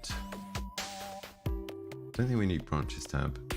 There's not going to be incoming changes either, so that's all set up. We're all saved. It's a good time to pause. We don't want the examples. That's fine, that can go. Right, what we're going to do, we're going to do a quick screen break. Which we get from this.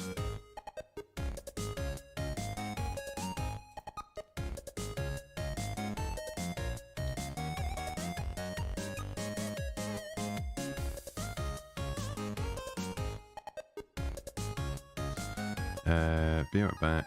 Back soon. Screen break. Countdown timer.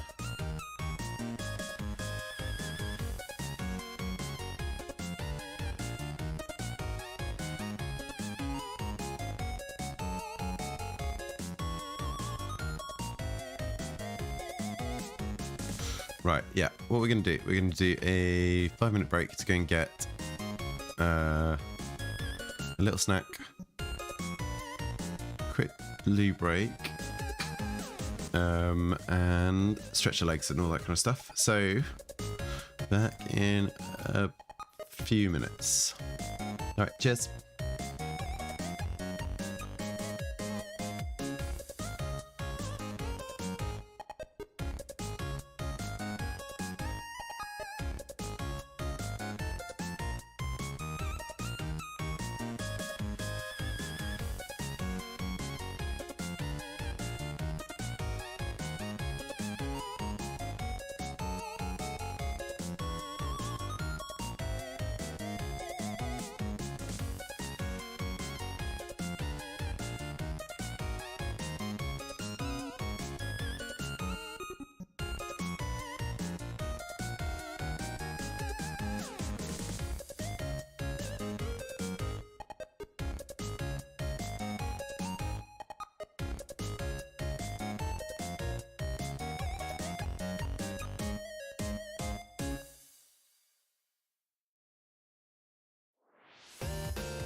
Right, we are back. Let me just have a quick finish setup. Right. What do we want to have a look at now? I think there's a few more bits to sort out.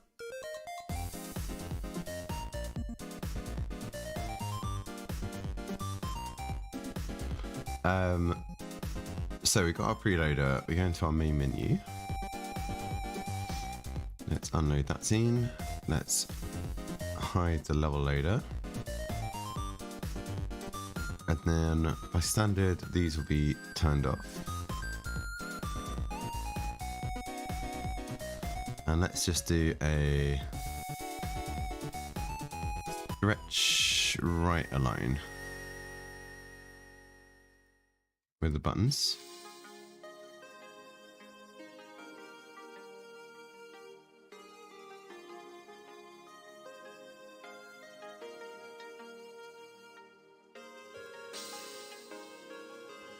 What's half of 1920? 960. That looks about right. And then I don't suppose I can do evenly distribute.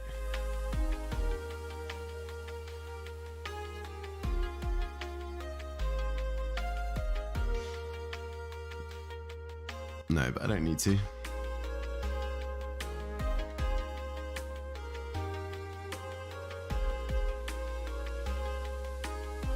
Start button.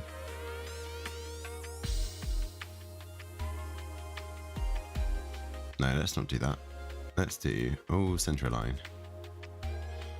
And we'll do a Y offset of minus 100. No, plus 100.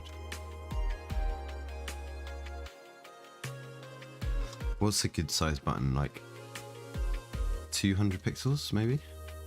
No, way too big. 120. Go with 100 for the moment. Did we didn't pull the font over. No worries with that.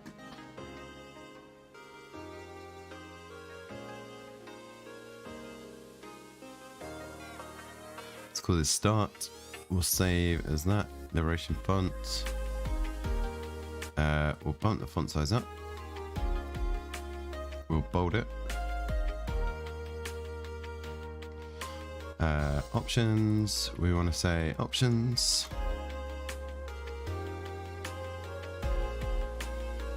And quit, we'll want to say quit.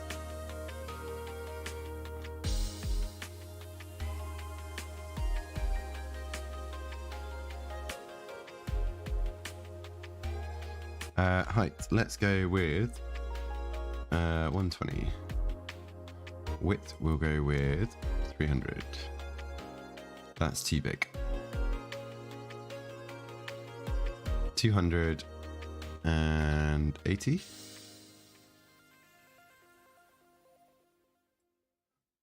260 and 80. That looks okay. Right, quit is going to go down the same that this goes up. So this, let's do 200 up. And quit we'll do minus 200 down.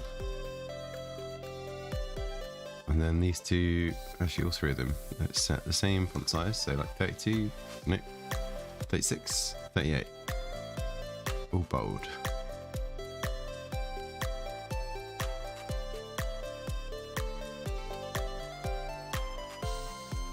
Okay, and start, does start, options, does options, quit, does quit, right. Save those for the moment. We'll go into our main menu manager. Right, start. Clicked. We set that false, that false. Controls UI true, which we're not going to do now, so that's going to go.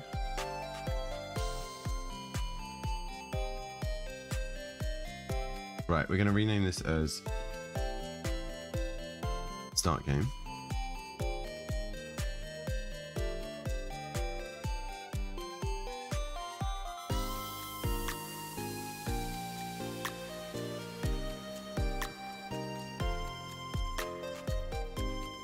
We're gonna change this to go for start game.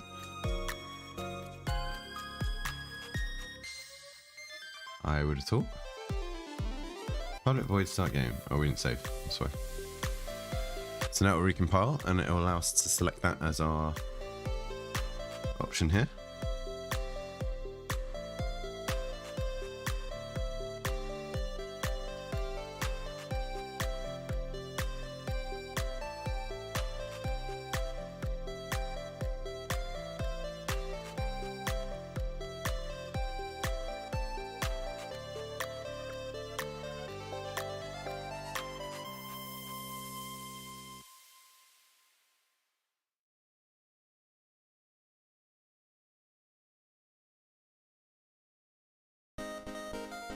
Right, now that that's done,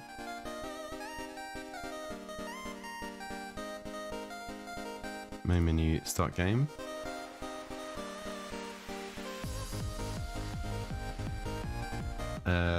Let's have a look at our build settings. So add open scenes. Test scene needs to be removed. Preloader, main menu, game scene. That's good.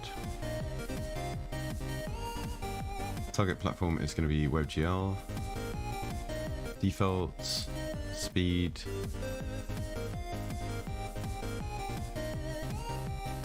Faster runtime, that's fine.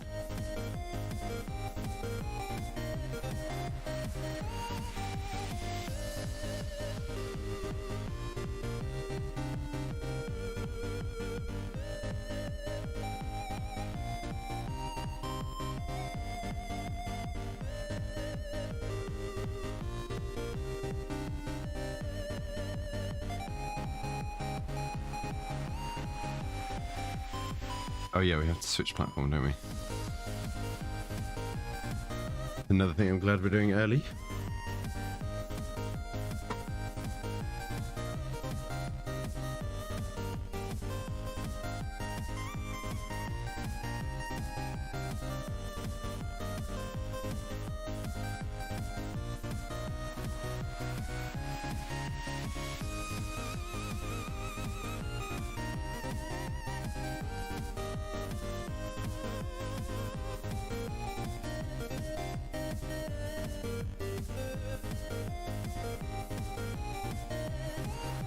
So yeah, this is going to take some time. Let's leave this going for a little bit.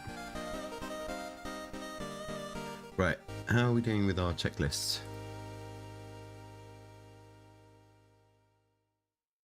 I think a lot of this we're in testing now, so that's in testing. That's started. That can be tested. That's started. That should work. Controls hasn't started yet. Credits haven't started. Options. Doing. Music volume. Sound effects volume. Cinemachine. We started on. And the WebGL build was starting. Okay.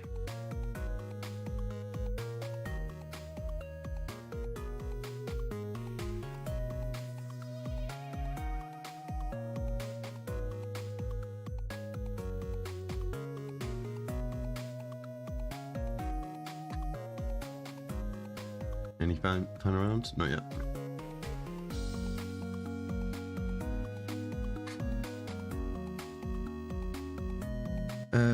We'll let this finish compiling as well.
Right, what else do we need to think about?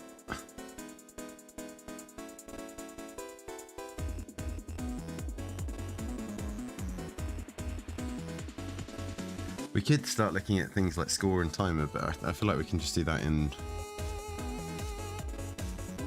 while we're in the game, when we're doing the game jam.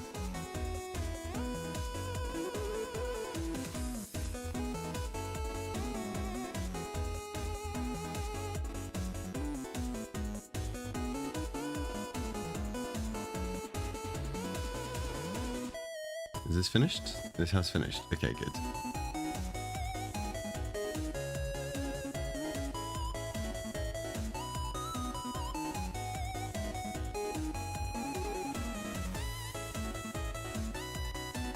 Right, let's load this scene. Let's save this scene and then unload it and then play it, and let's see if we can get through to the game scene just through the start menu. It should work.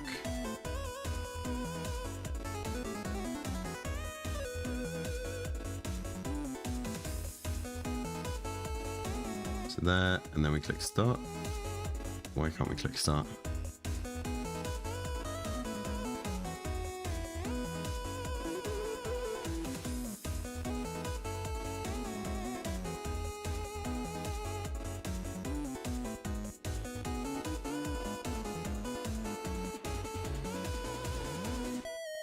Main menu canvas, main menu, buttons, start,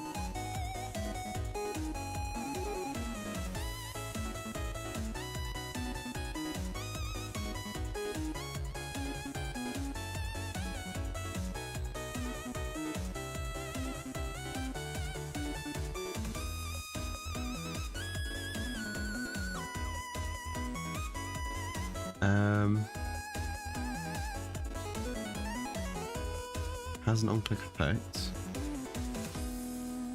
Oh, we don't have the event system, do we?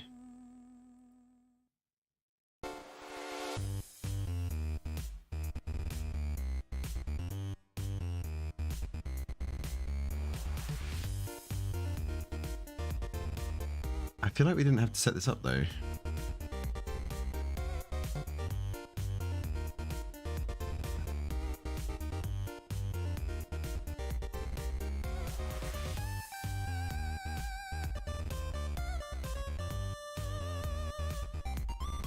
Let's go back here. Let's do a folder or input manager, or just input. Let's call it input. We're going to open this up. We're going to go and we're going to create a new, somewhere down here, isn't it? Input actions.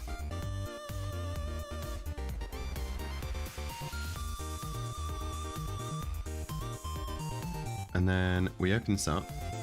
We do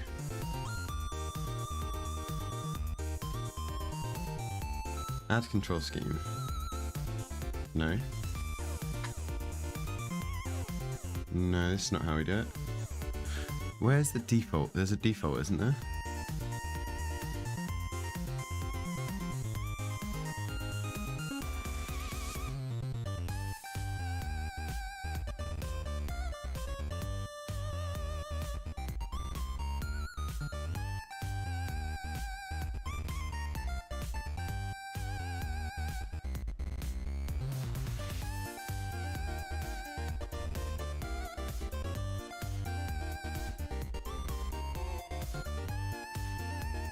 You see a new input map, input system, default,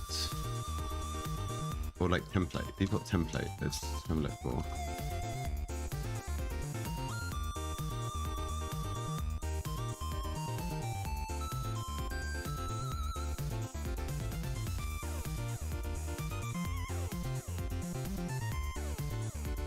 Here we go. Yes.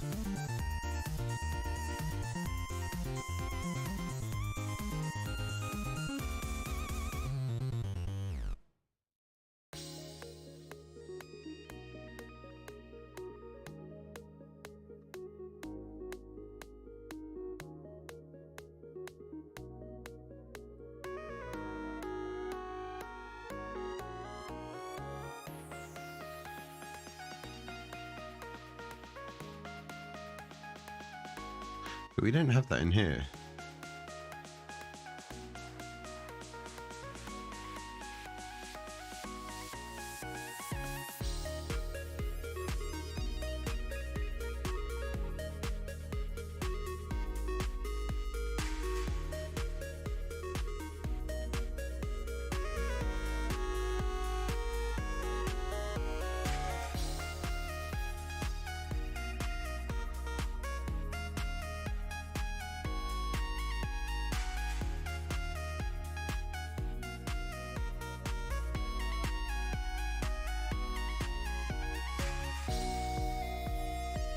What we're going to do, we're going to just put this as a player for the moment.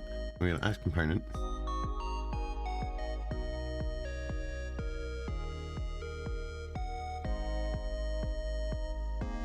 That's input. Player input. Create actions. Here we go.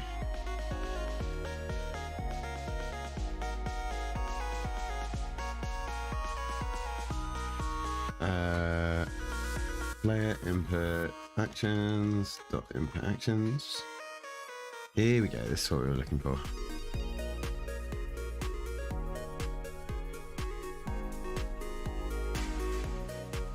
We'll get rid of that one.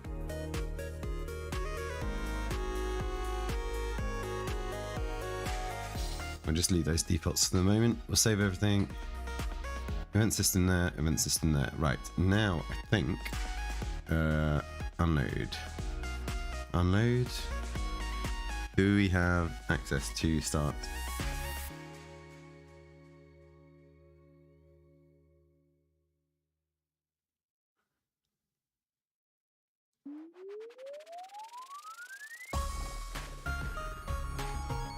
No, why not?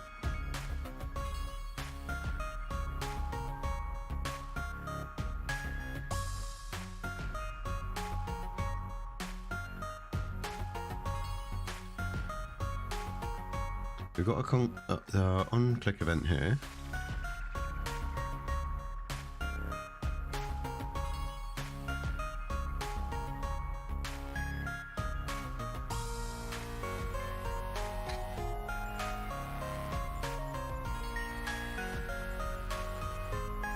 Oh, just maybe level load needs to know what the next level is.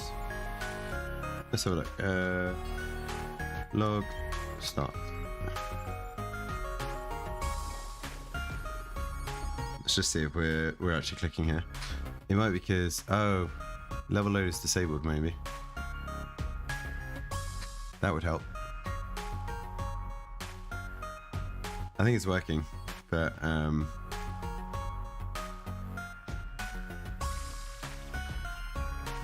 yeah, it just doesn't know this, that's why.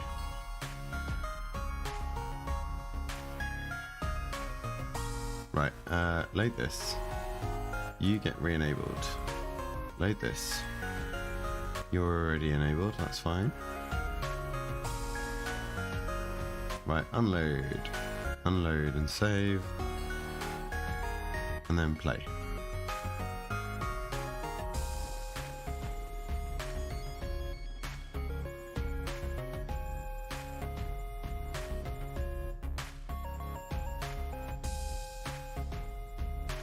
Main menu. No, it's not liking the start.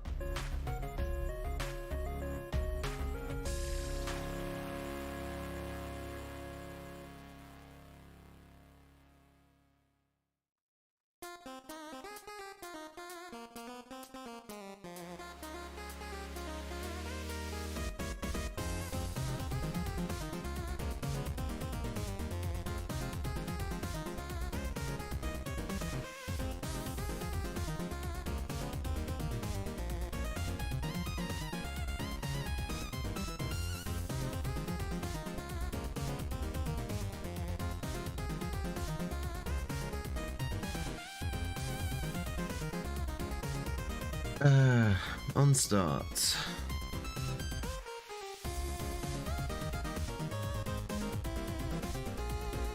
Level loader. What does level loader do?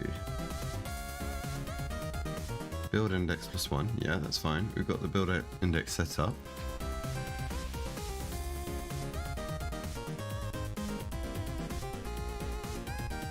What if we go to start clicked instead? What does start clicked do?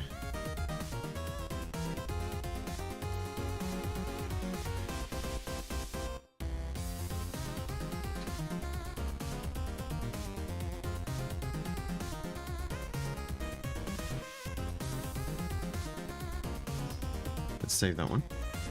Oh, save that. Let it recompile and see if that works.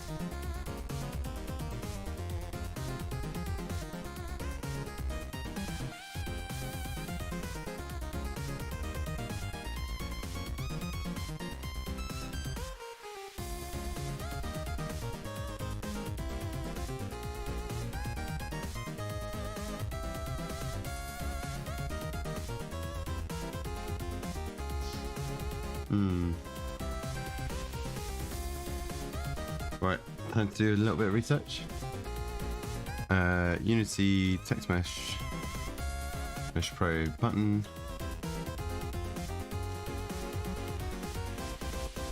Not clickable.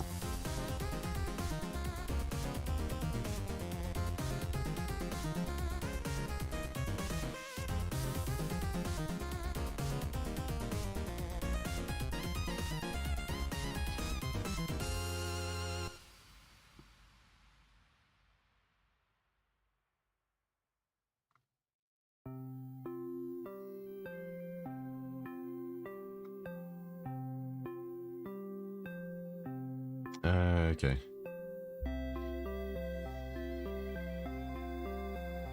So, main menu canvas.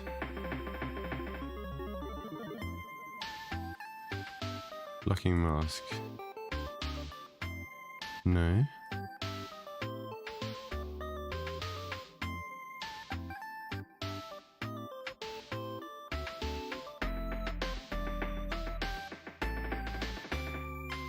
Raycast target is fine, yeah.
Right, what we're gonna do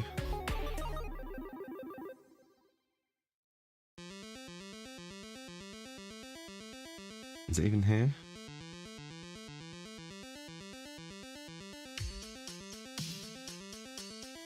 No, wrong account here.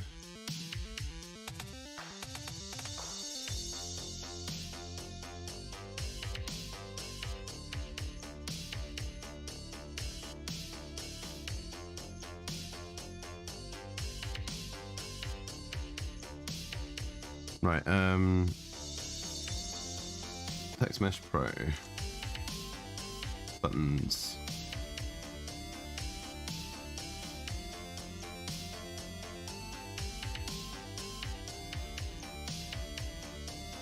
This year. Oh, not this year. Okay. Which one was it?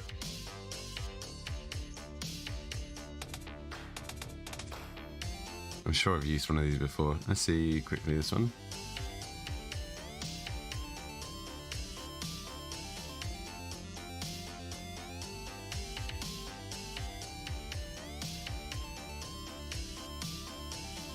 just right click UI and choose Text Mesh Pro. You may need to be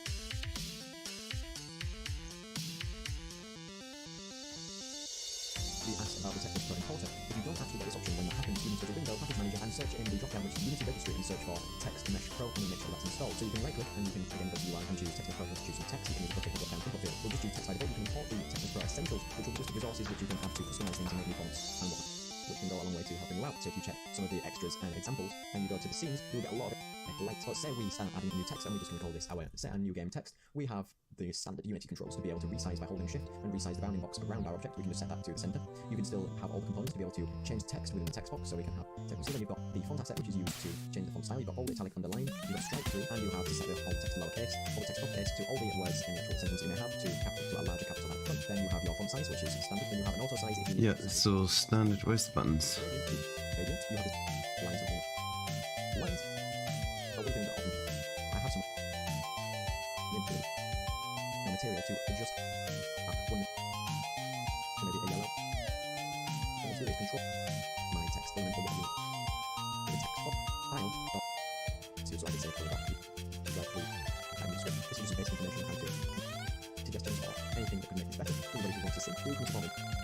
Material. Okay, so within that we expect the whole script, and I'm going to choose the Text Mesh Pro controller and just choose my button press method that I created. You need to make sure that I have a new game button here. We expect the whole changes to make it when we hit our button. So you can see that when we hit it, you can see that we changed it to red, we changed the text, we changed the size, and we changed different things within that. And remember, if you do need to change the material on your object, you can just replace. So what am I missing?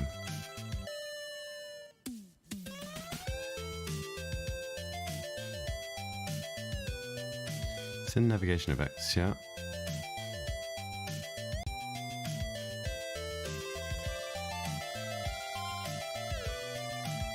Let's unload this. Let's load this one.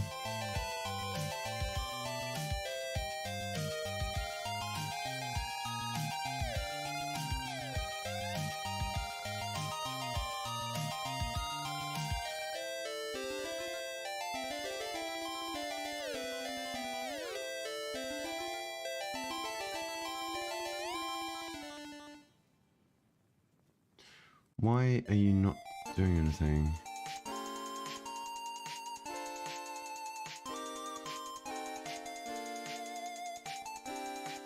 Are you being blocked by this? Let's put credits down the bottom here. Oh, Jesus.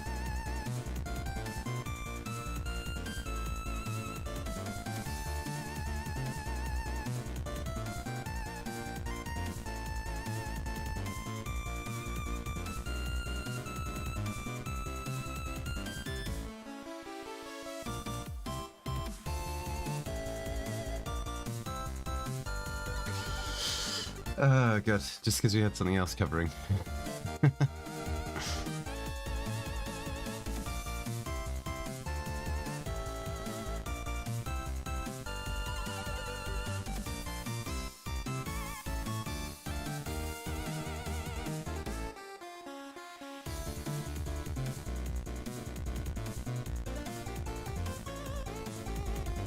Right, let's unload that. Right, let's double check this because that's going to have gone back. So, undo that. Buttons, credits. Credits goes all the way down to the bottom here.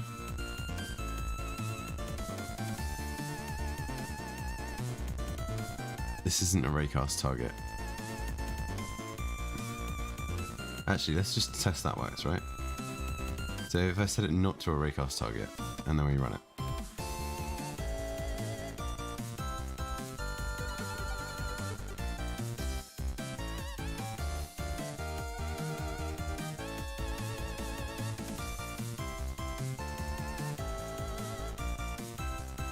Yeah, okay.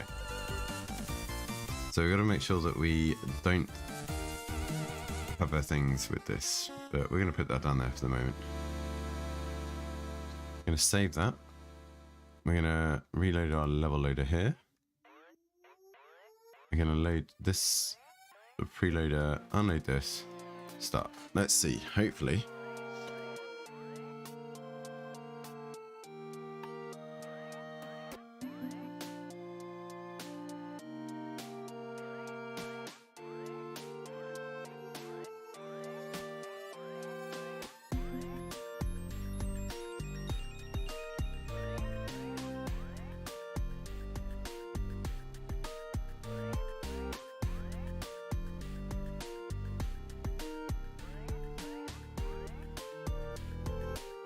We got the level loader there.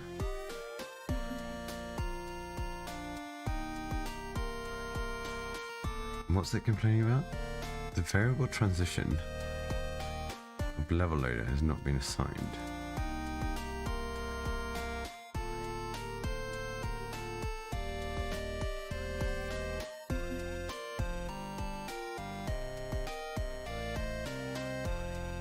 Oh yeah, we have the crossfade here.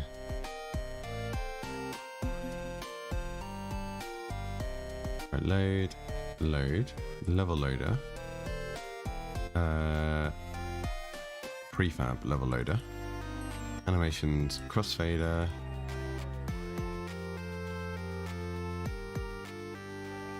I think we don't do this, do we?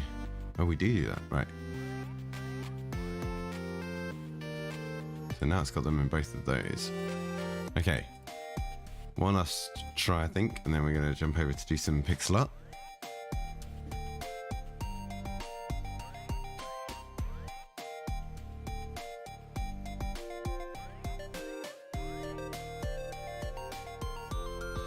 Right, so this should go from preloader to main menu.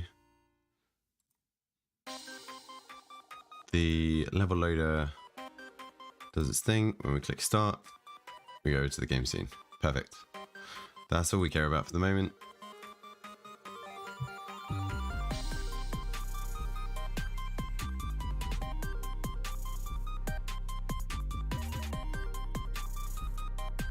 And then, yeah. We could do current score. Maybe. Let's have a look at that. So all we need here is create long variable current score. Oh, score. And then in our game manager, dump in our current score. Let's do a high score as well.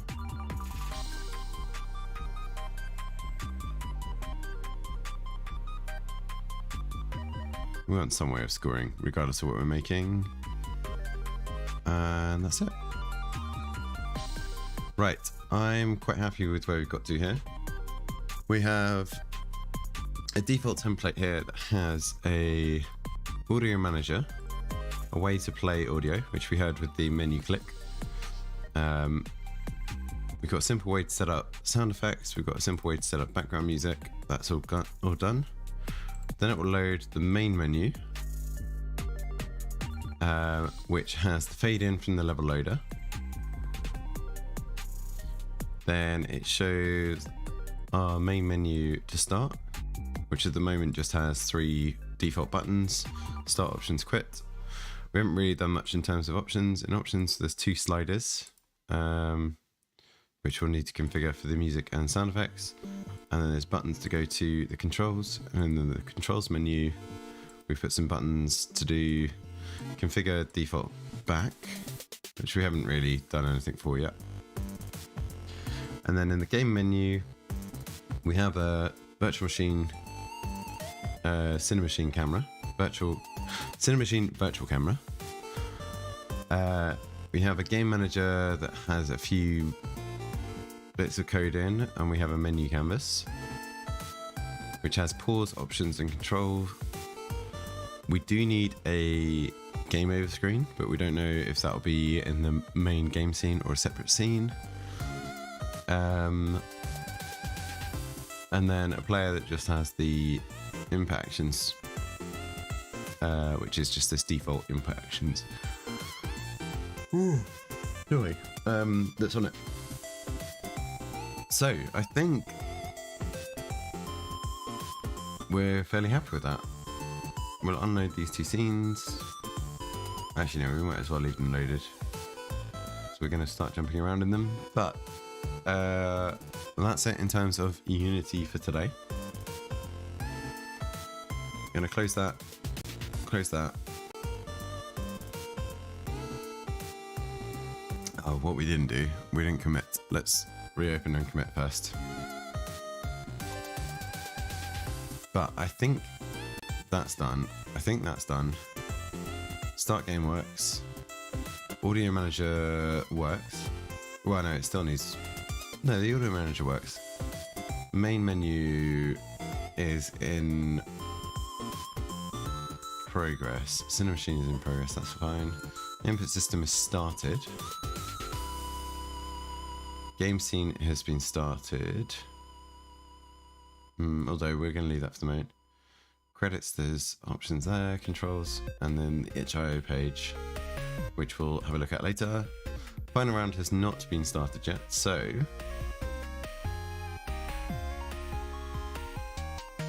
just double check this. We will commit these new items. Changed items 5. Set up for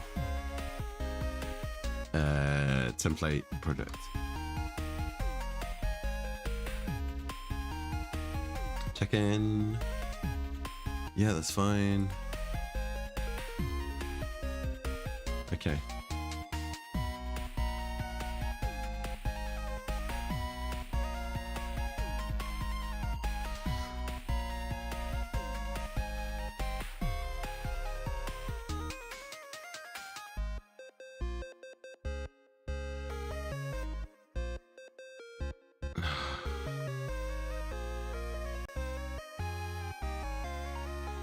So what's the issue here?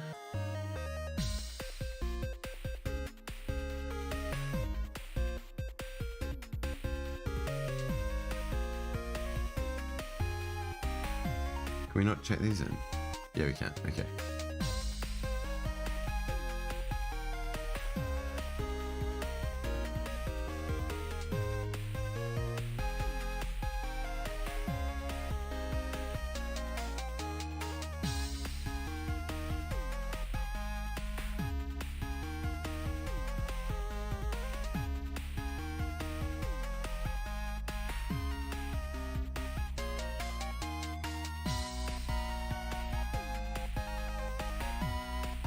Okay, we don't care about those, that's fine. Set up template products, that's fine, good. Okay. I am tempted just to do an initial build. Just so that we've got the process all set up. That can close. But we'll have a look at that tomorrow, maybe. Okay, we're ready with that. We're going to close that. And we're going to do a quick screen break, and then we'll be back with some pixel art. And we're going to pick a new Pokemon to create. So maybe like another 5 minutes, and then we'll be back in a bit. Cheers.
Right, welcome back. Welcome back. On to some pixel art stuff. I think one of the things we need to do firstly is we need to swap over our category, which I think we can do here.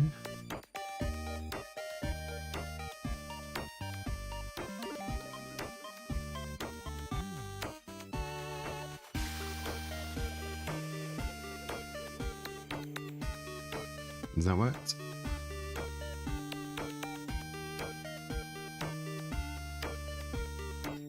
Maybe? I don't know.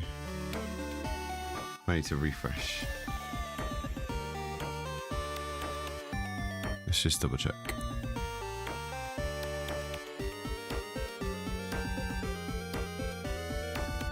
Yes, okay. It's now listed as art. That's what we want. Okay, so far we have done these these 5 even. So Gengar, where's Gengar? Oh, we haven't opened in ages. Right, Pokemon. Finished? No, not finished. Gengar. Oh, excuse me. So one of the things I wanted to do was just quickly come in here and see if we want to... Oh, sorry. We want to just adapt these. So maybe make these a little bit shorter. Just the claws.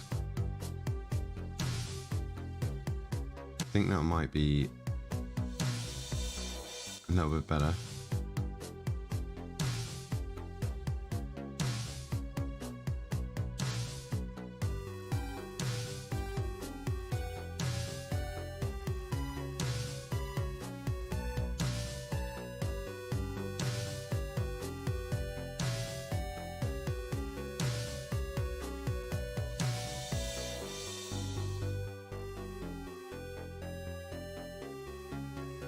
And then just tidy up some of these bits.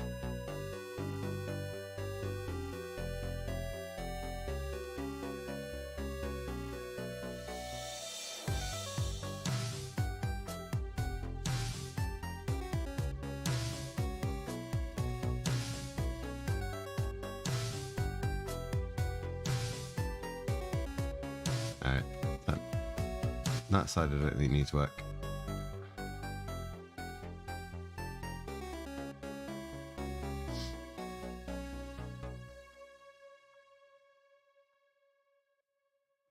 And then I think what we could do is take a little bit more brightness around these cracked bits, just so they can actually be seen.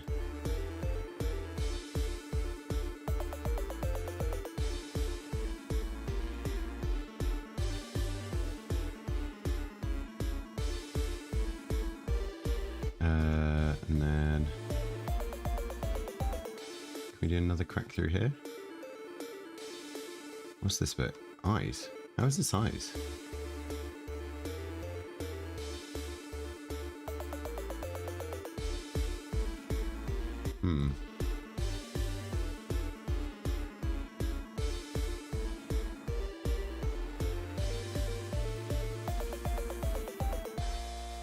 Let's get rid of all of this. The eyes should just be the eyes.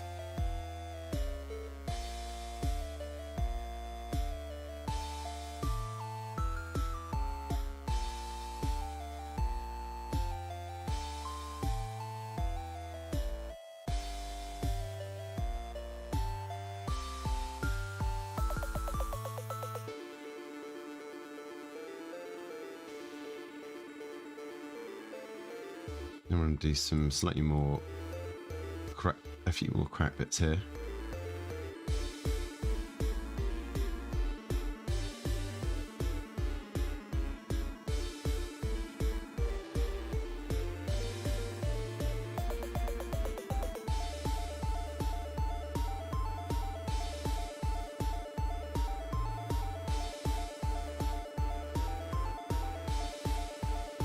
think that might be it. I think we might go with that.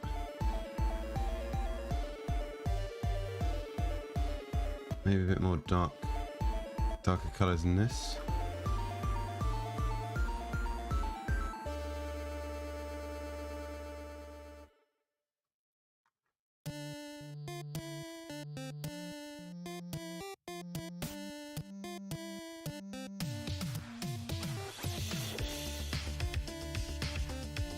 No, ignore that.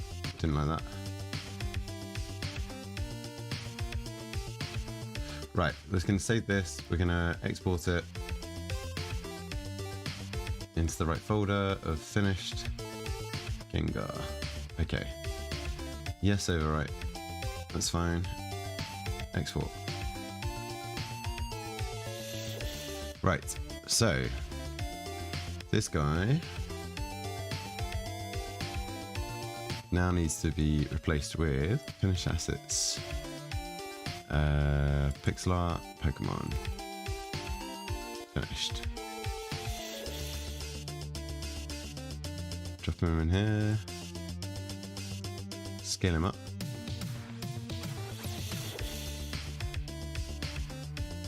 Get rid of him.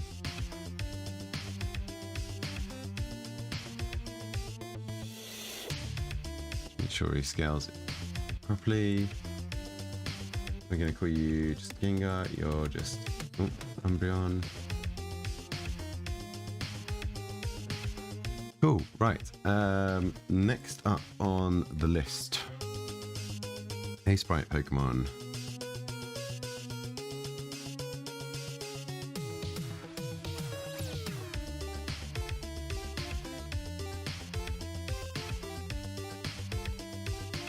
Oh, 1, 2, 3. Right, what we want to do is pick a random Pokemon that we haven't done yet.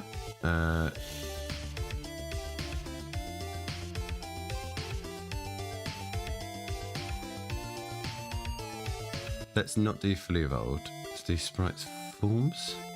Don't allow alternate forms. From Gen 1.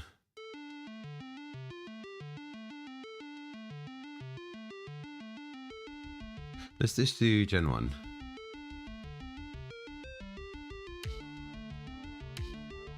Right, we're going to add these to the list of the ones that we're currently doing. So, randomizer wheel.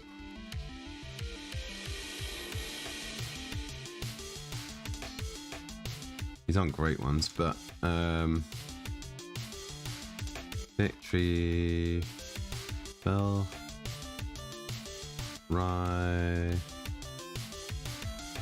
Rhydon, Raichu. Raichu is a decent one. Seeking, Starmie, and Articuno. Right. So this is our list of wheels. Oh, it's still got the old ones. Well, Gengar's done. We want to add in these new ones.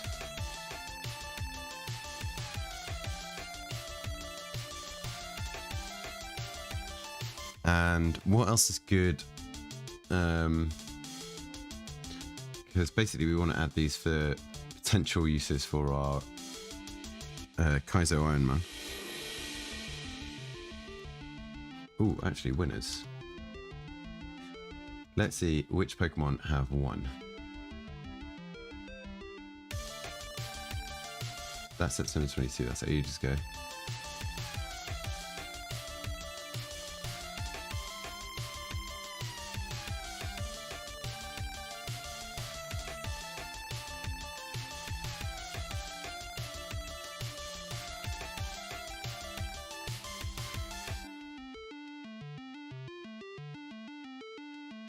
These are old.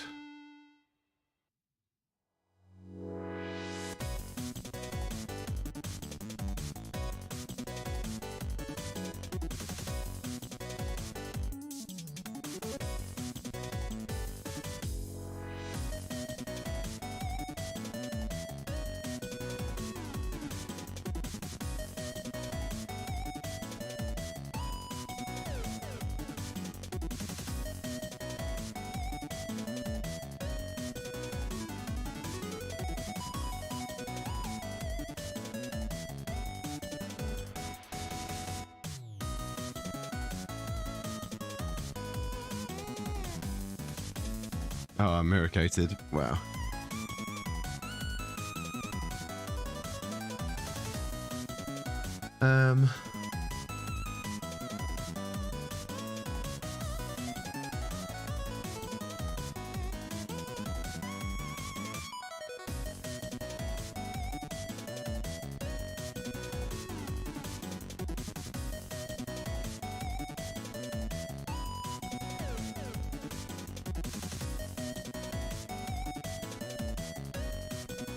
Oh, that's cool. They interviewed Exporter.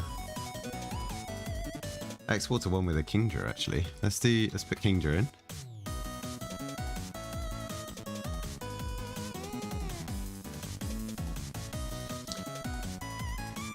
What other Gen 1? Let's generate some more. Jolteon could be good. Let's put the evolutions in. Flareon, Vaporeon, something like that. It's not how you spell it. There's no E, is there?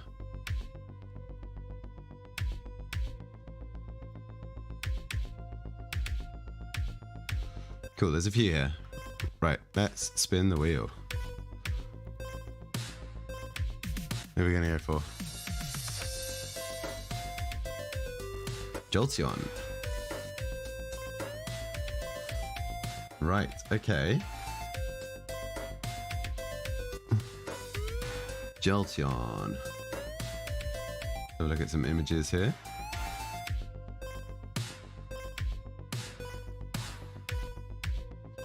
This is probably going to be a little bit nicer.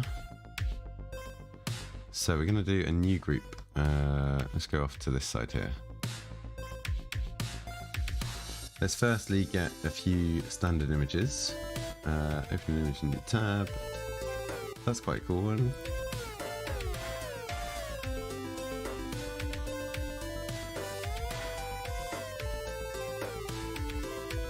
I like this pose.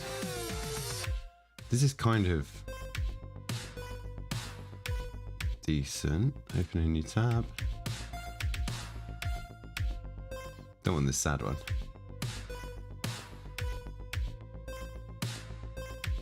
That's cool.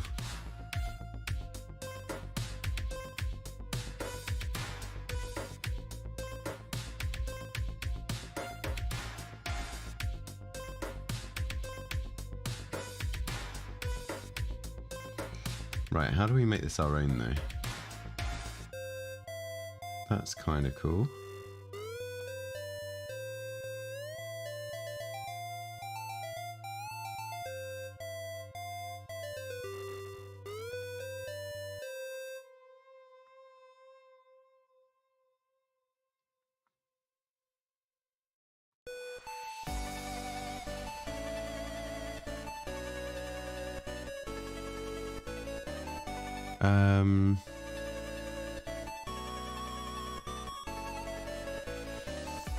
Pixel.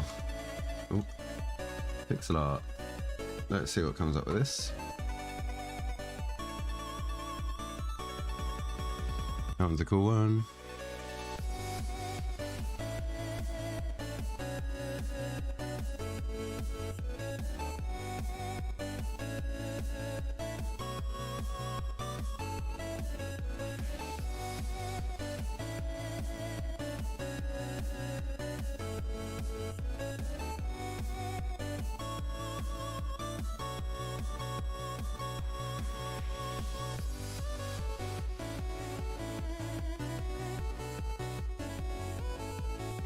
I want stuff more in our style though. Let's see if there's any like fan art. Fierce. Let's just see what that brings up anything.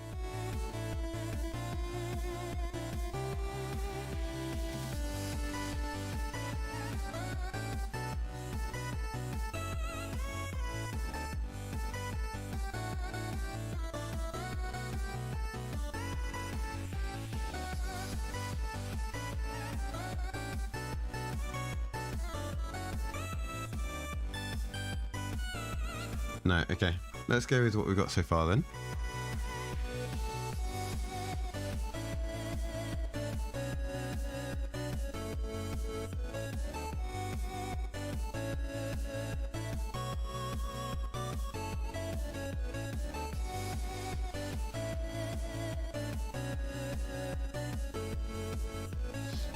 Right, what do we want to base this on as well?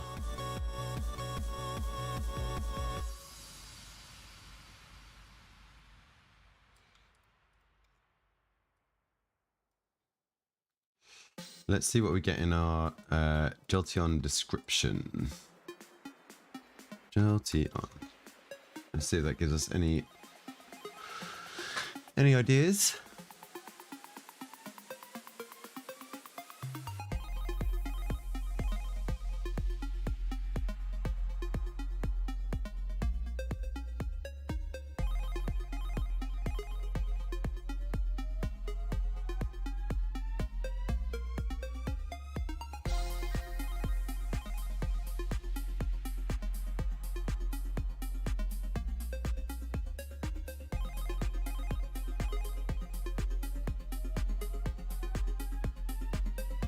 Can use the sheepdog of sorts.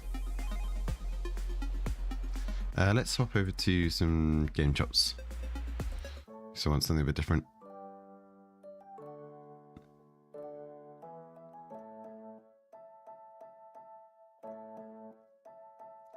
So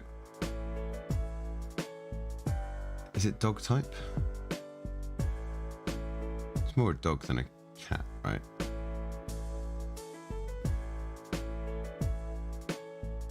What references did we use for Umbreon? Let's have a quick look at that. Umbreon group.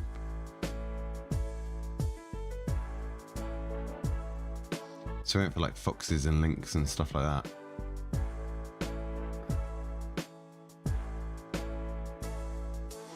I don't think we need all of these.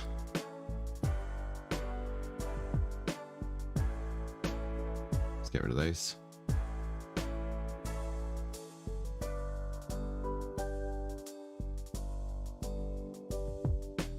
Group. This is going to be Jolteon.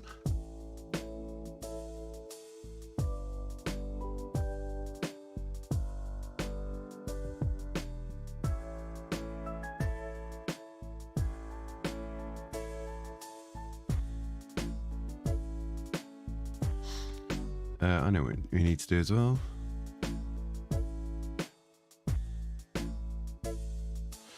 We need to put on our working on current activity.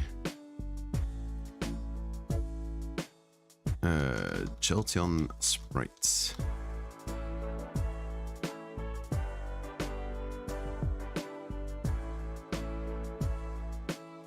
That looks alright.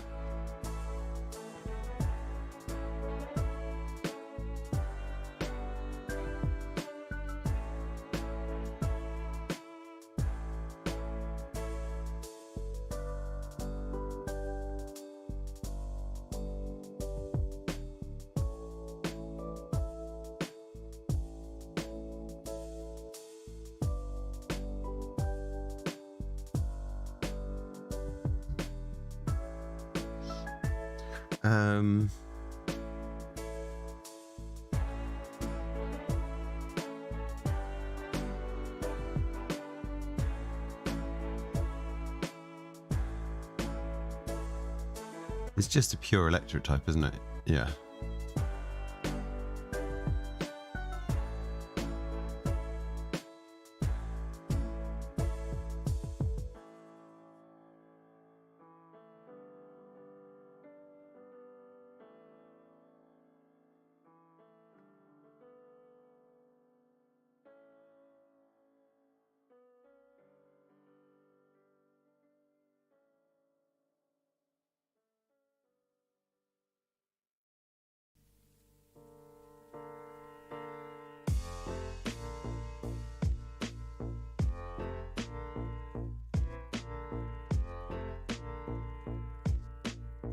Okay, so what creatures are we going to base this on? Let's have a look at some wild dogs.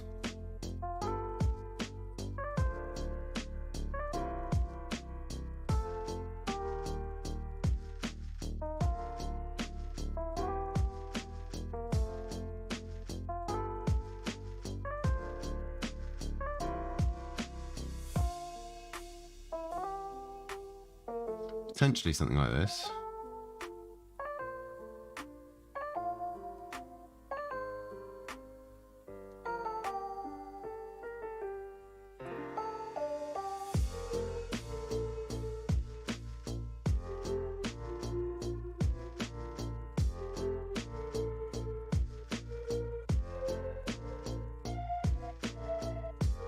Wolves? How about wolves?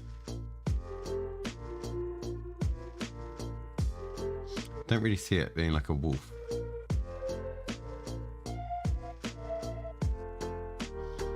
I mean, we can go back to the lynx kind of idea.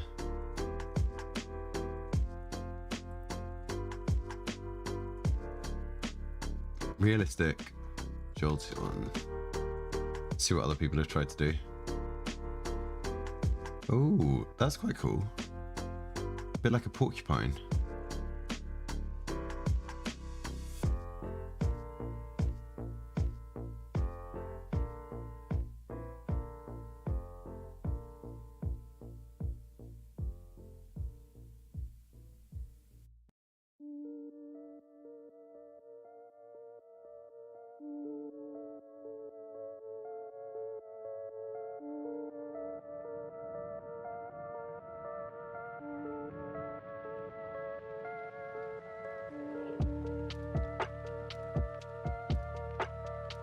Right, this one. Don't really like these ones. This one's cool. This one's kind of cool.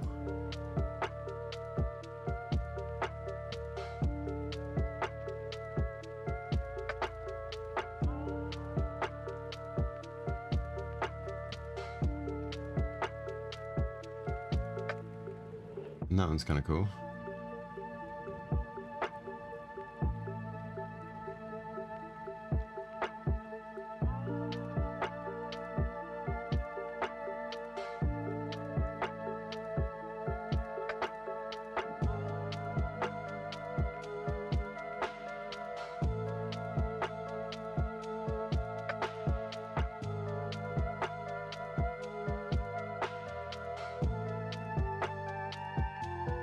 Okay, let's copy these ones.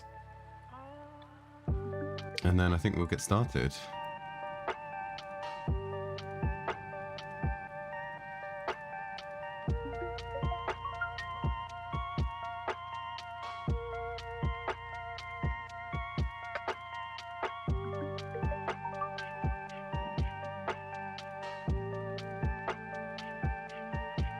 There's not as much variety in these ones as our previous research has shown. I think we need to, actually, I think we need a couple of real life things.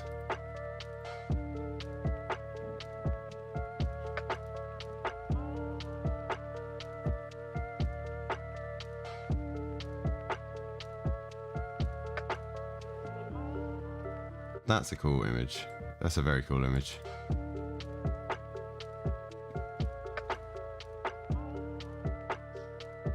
What pose do we like most out of these? That's very playful, this one. This one looks...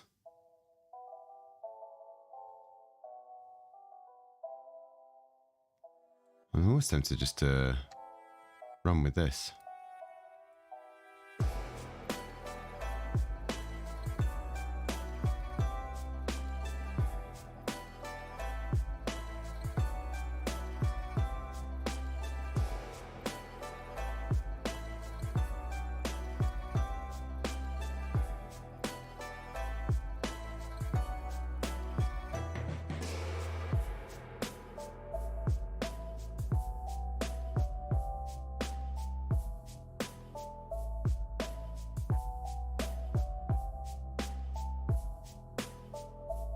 Let's have a look at some wild foxes.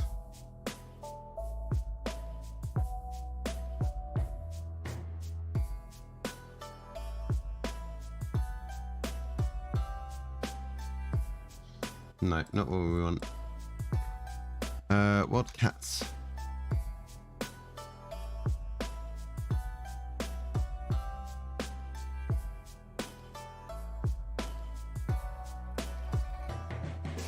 Potentially something here.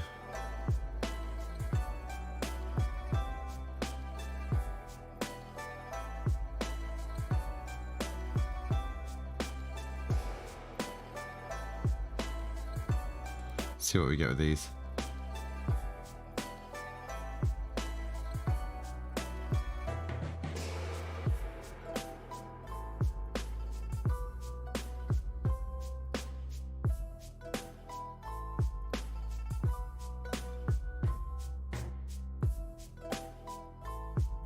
think the Iberian out of these is the most interesting.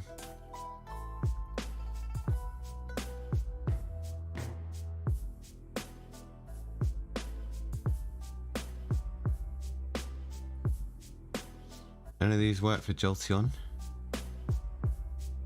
You could do like an electric lion, maybe. It's the big mane, isn't it? It's just not got the ears. Or I suppose a cheetah, if you think you're like fast.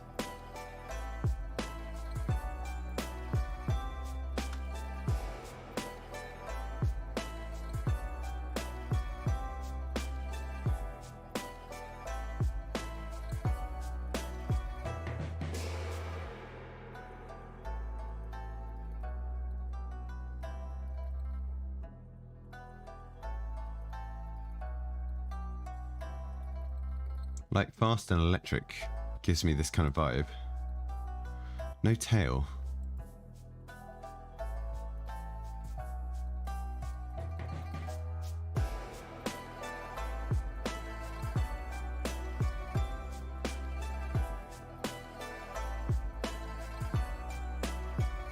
See some cheetah drawings. Let's see.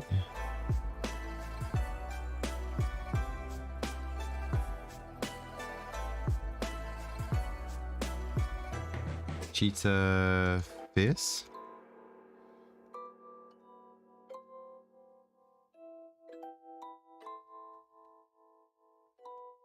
We don't want just the head though, we want a full body.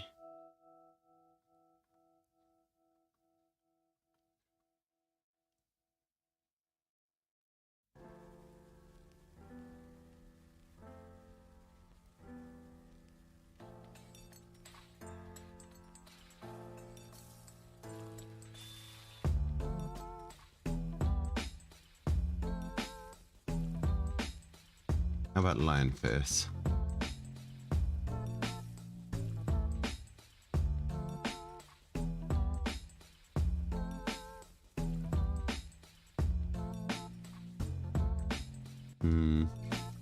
Not the one yet.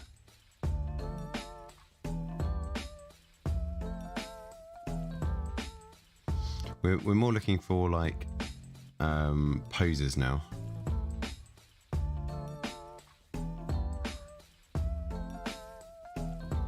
So like a body shape.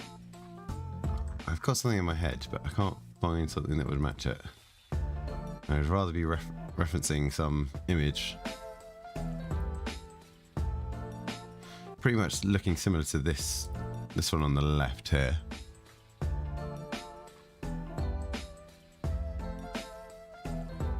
Maybe we just go with this. This is also good. Okay, let's stop looking around and let's go. We've got starting 64 by 64, and then we might need to edit for a bit more space, but that's the main thing.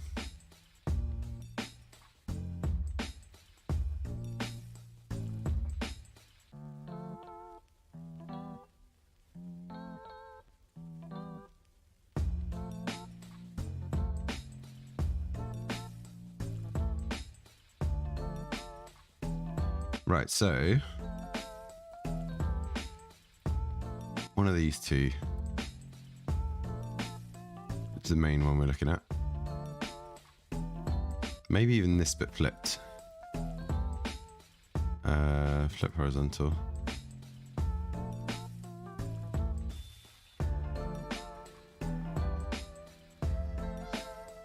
So what do we want to start with? Let's go with kind of like general body shape.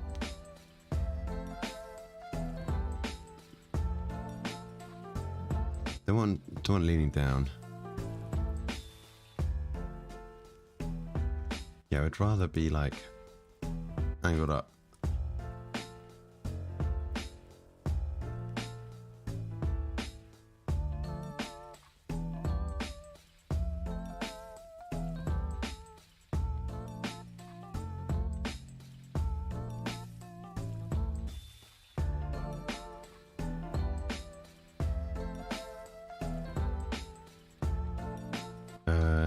And new layer.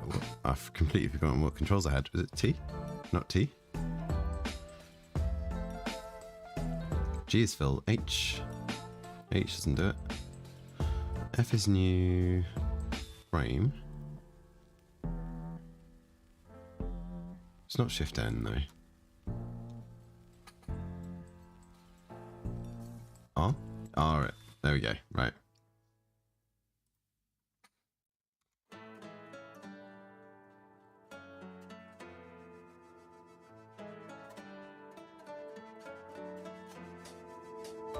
I feel like this is the one we're going to go for. In which case, let's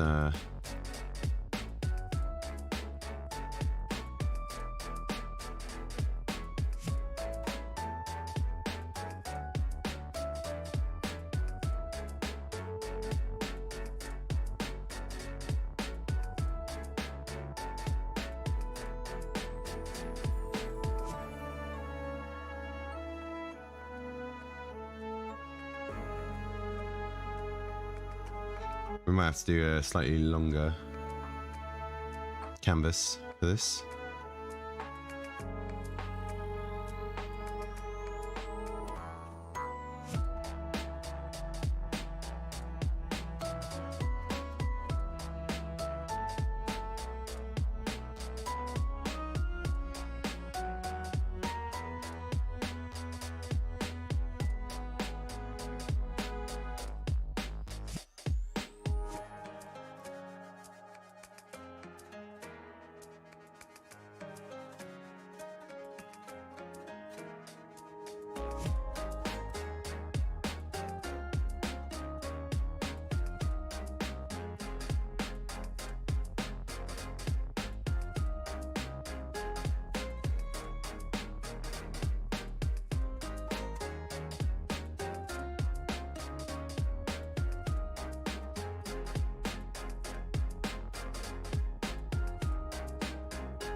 Maybe in front. Colors don't matter just yet, so don't worry too much.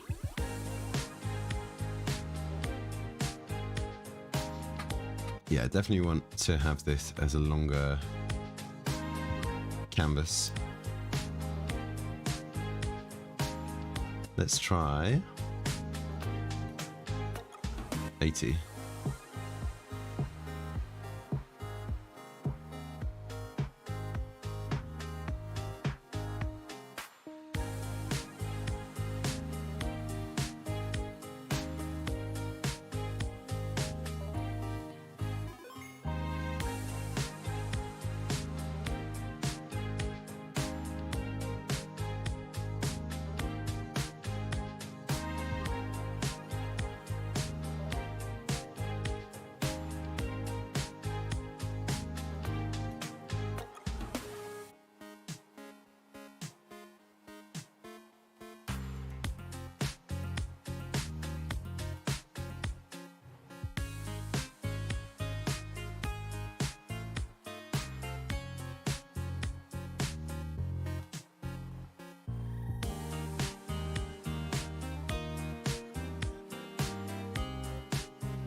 So at the moment we're not too fussed about like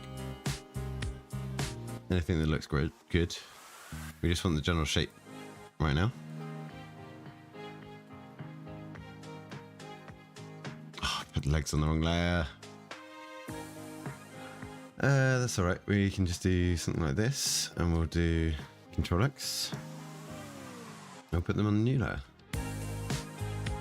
Right, so this is going to be legs. This at the moment is body.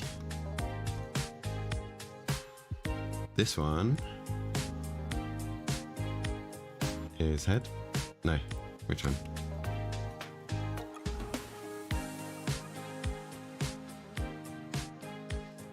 This is like the main. And this is like the tail. Not really a tail, but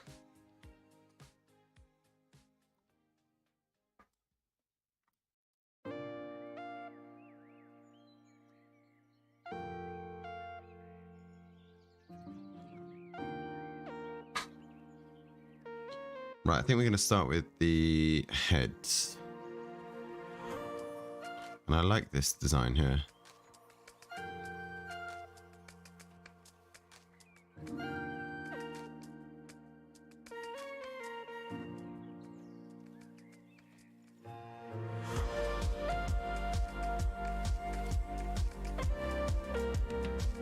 So what we're going to do, we're going to slowly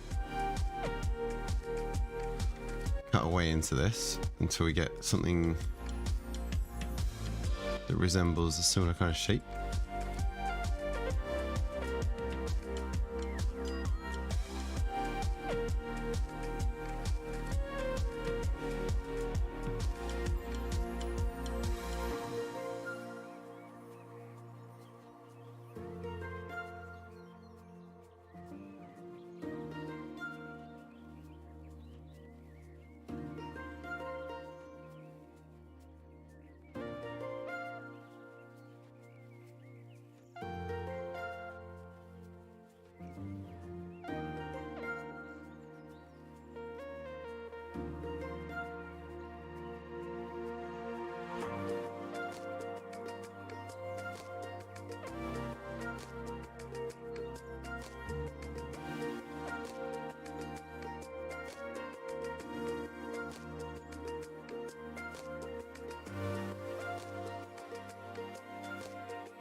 Right, and then if we do shading like this,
I think I need to squat this down a lot.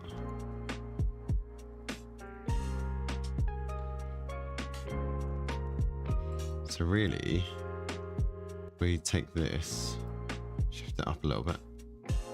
Why can I not move it? Oh yeah.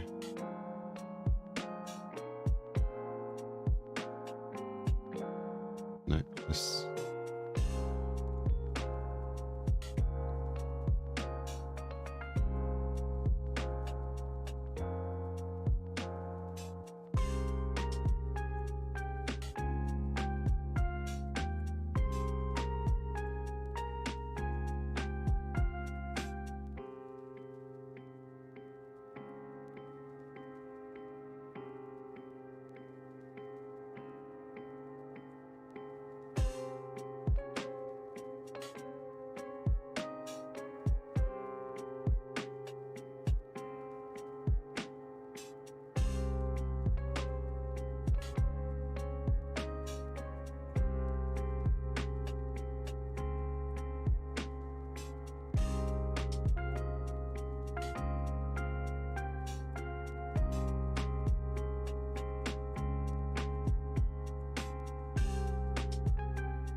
It's just a case of a lot of like forward and backwards.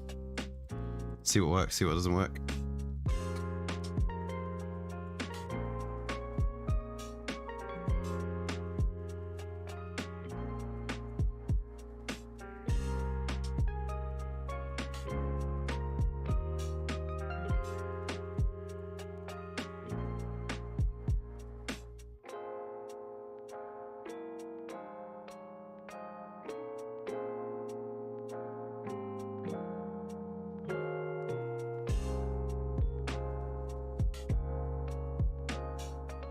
Hmm.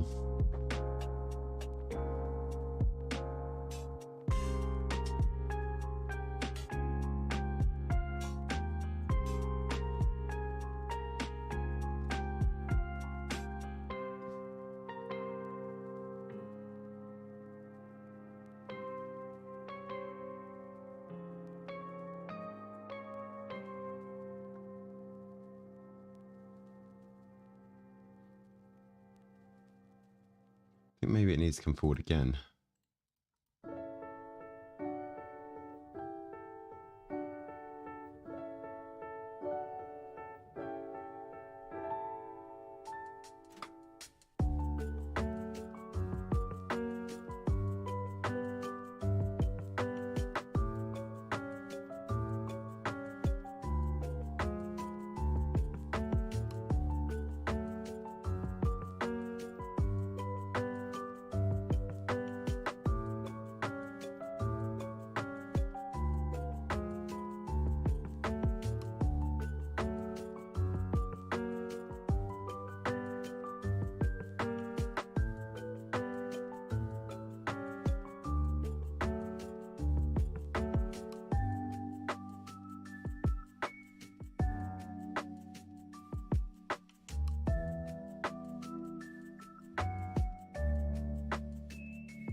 Not liking this yet.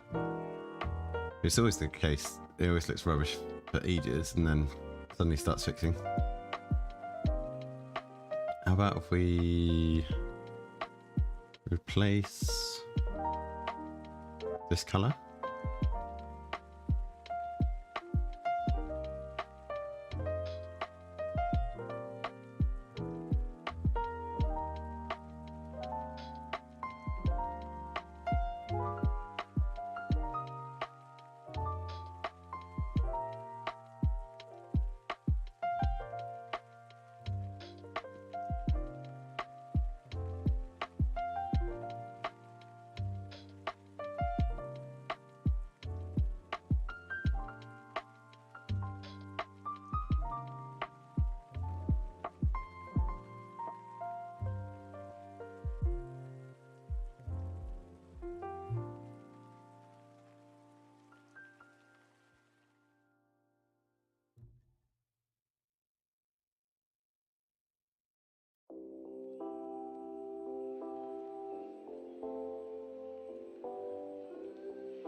not really liking it so far, but that always happens. So what we're going to do, we're going to move on to some other bits. Let's just redefine the shape here.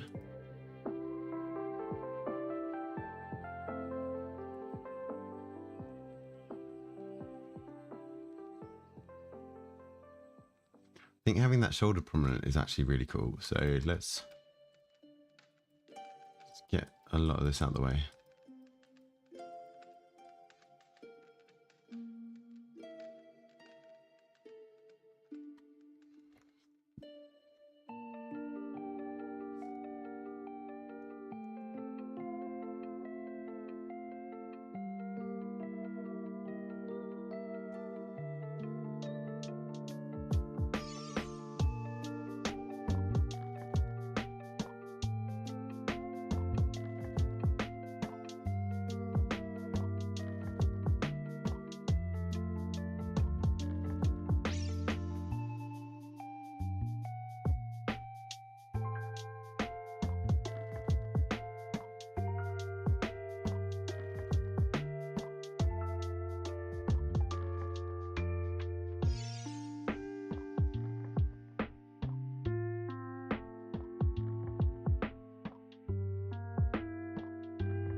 Like that.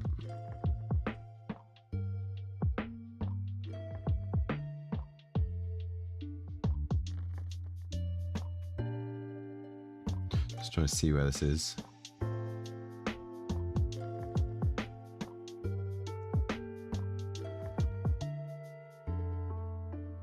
No, didn't mean that.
Right.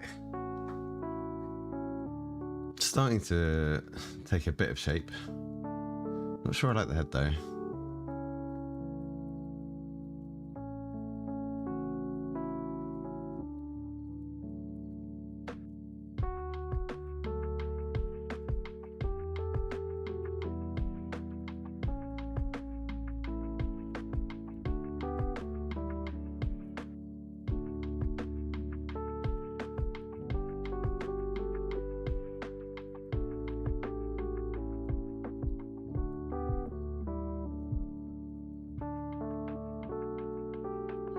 The frill's going to be quite tricky to do.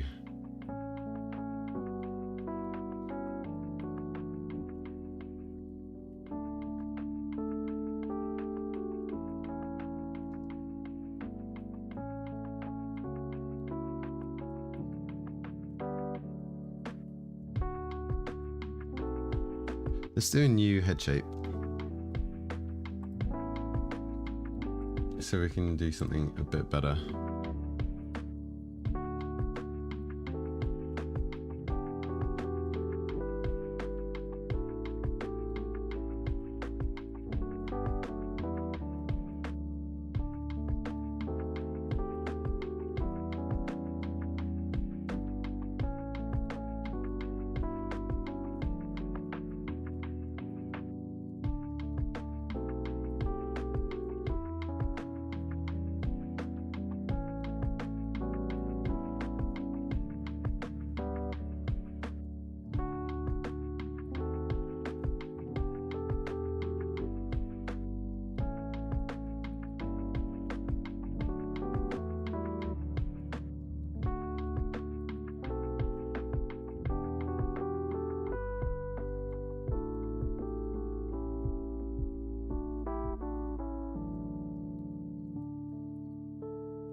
I think that's starting to look a bit better actually. I think I prefer this.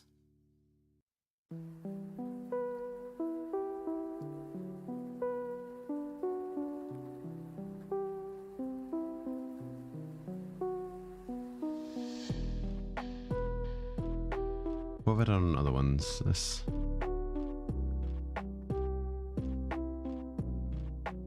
much easier with one eye showing rather than both.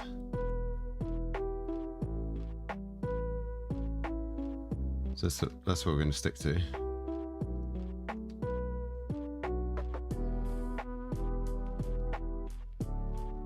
How do we do these? 1, 2, 1, and then 2 underneath.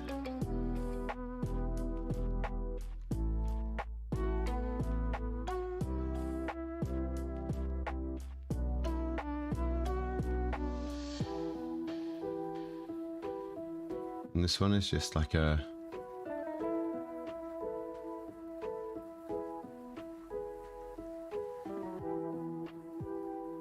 so we're doing creases and then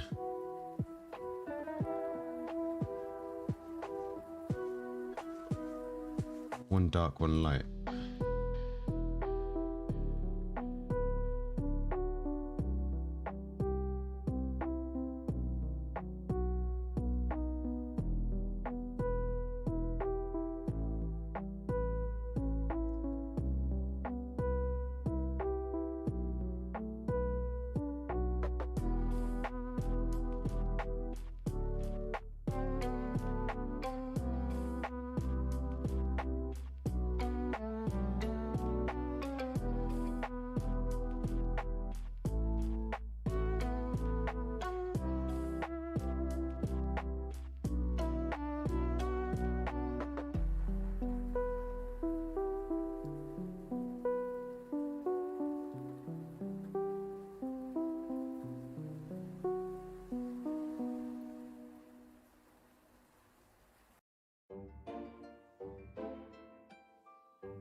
See, I want to do something like this, but I think this is too high detail for the size that we're doing. So getting this kind of shape is going to be really tricky. Something more like that could work, but then we're not in the right pose for that, I don't think.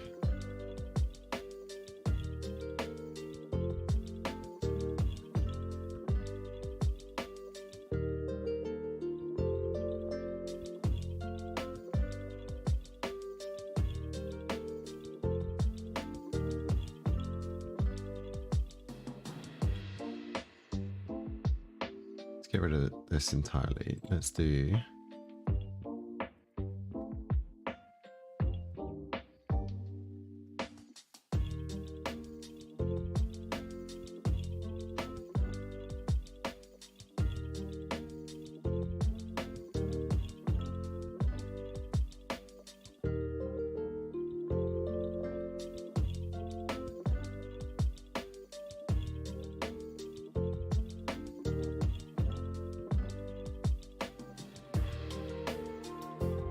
Like, that's the eye shape of this standard design.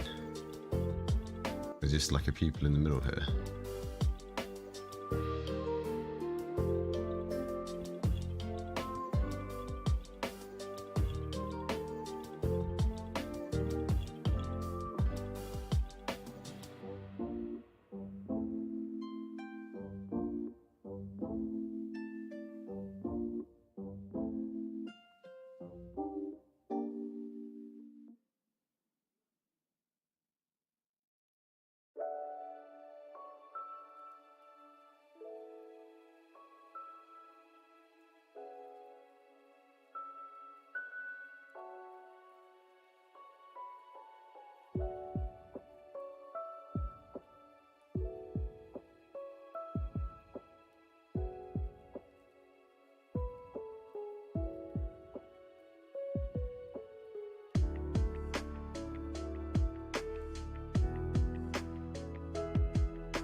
That's starting to look a bit better, actually.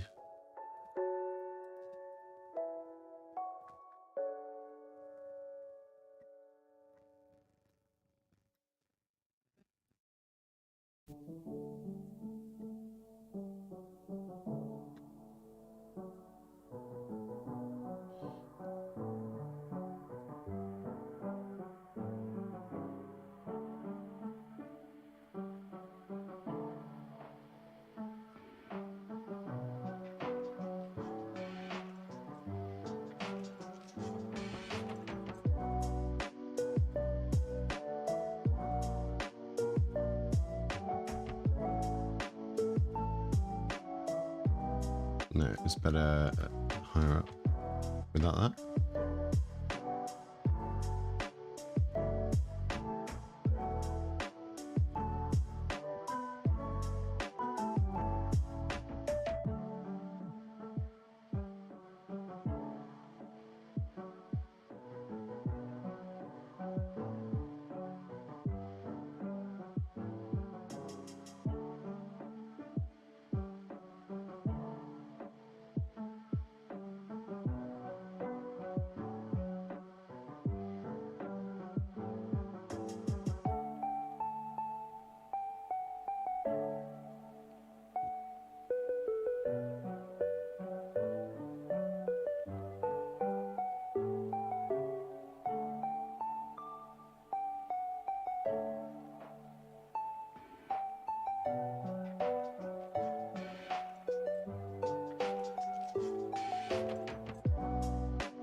Maybe something like that.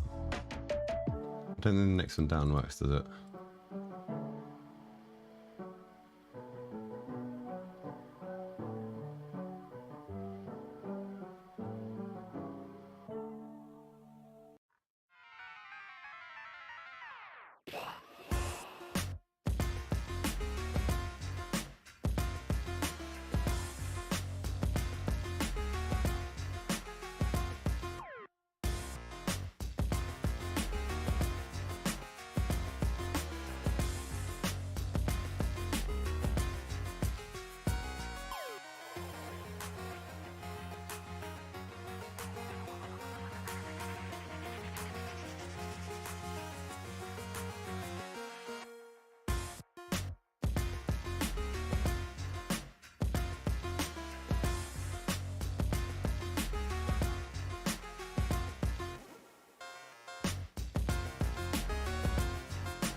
Right, I think I'm gonna pause there.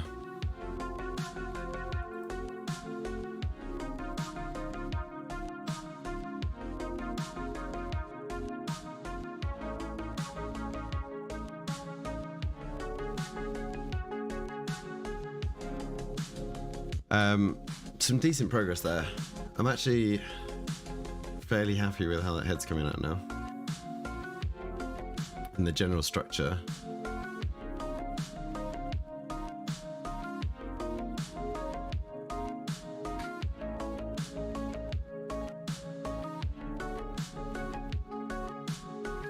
It's obviously a lot more work to do, but I'm probably going to continue a bit tomorrow, but I've run out of time now. So, yeah, quite happy with how we're progressing. We've got, let's just have a quick check that this hasn't been released yet. Nope. So we've got the final round of voting for Ludum Dare tomorrow, hopefully.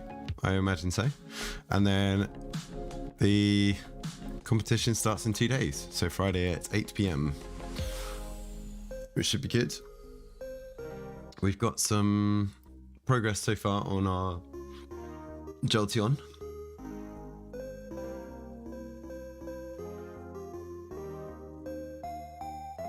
And yeah, we'll see how that all goes. To join the rest of, well, the other 5 that we've done so far. I think once I've done the game jam, I'm going to try and get 1 Pokemon done a day and see how that goes. That'll be a good target moving forward. Back tomorrow slightly later at 4 o'clock GMT for the final round of voting. We'll probably finish off this Jolteon and we'll come up with some more detailed ideas over the final round of 16 themes that we have it narrowed down to. So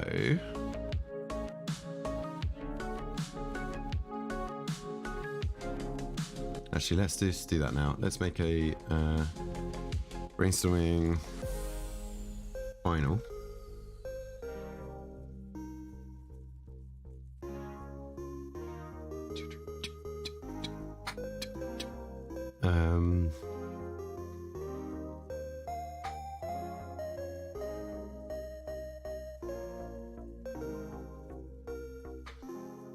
And what we'll do is, when we find out what these final ones are, we'll just copy the themes across from the other rounds into this final.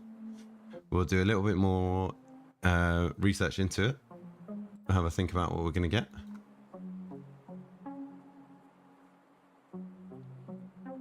And yeah, looking forward to it. Few good ideas, should be fun. And then yeah, the jam starts on Friday. Ooh. So, yeah, back tomorrow. Thanks everyone who's dropped in. Thanks to the chats and the likes. Cheers for stopping by, Zimni. Hope the Dome Keeper Prestige is going well. And catch you next time. Thanks, bye.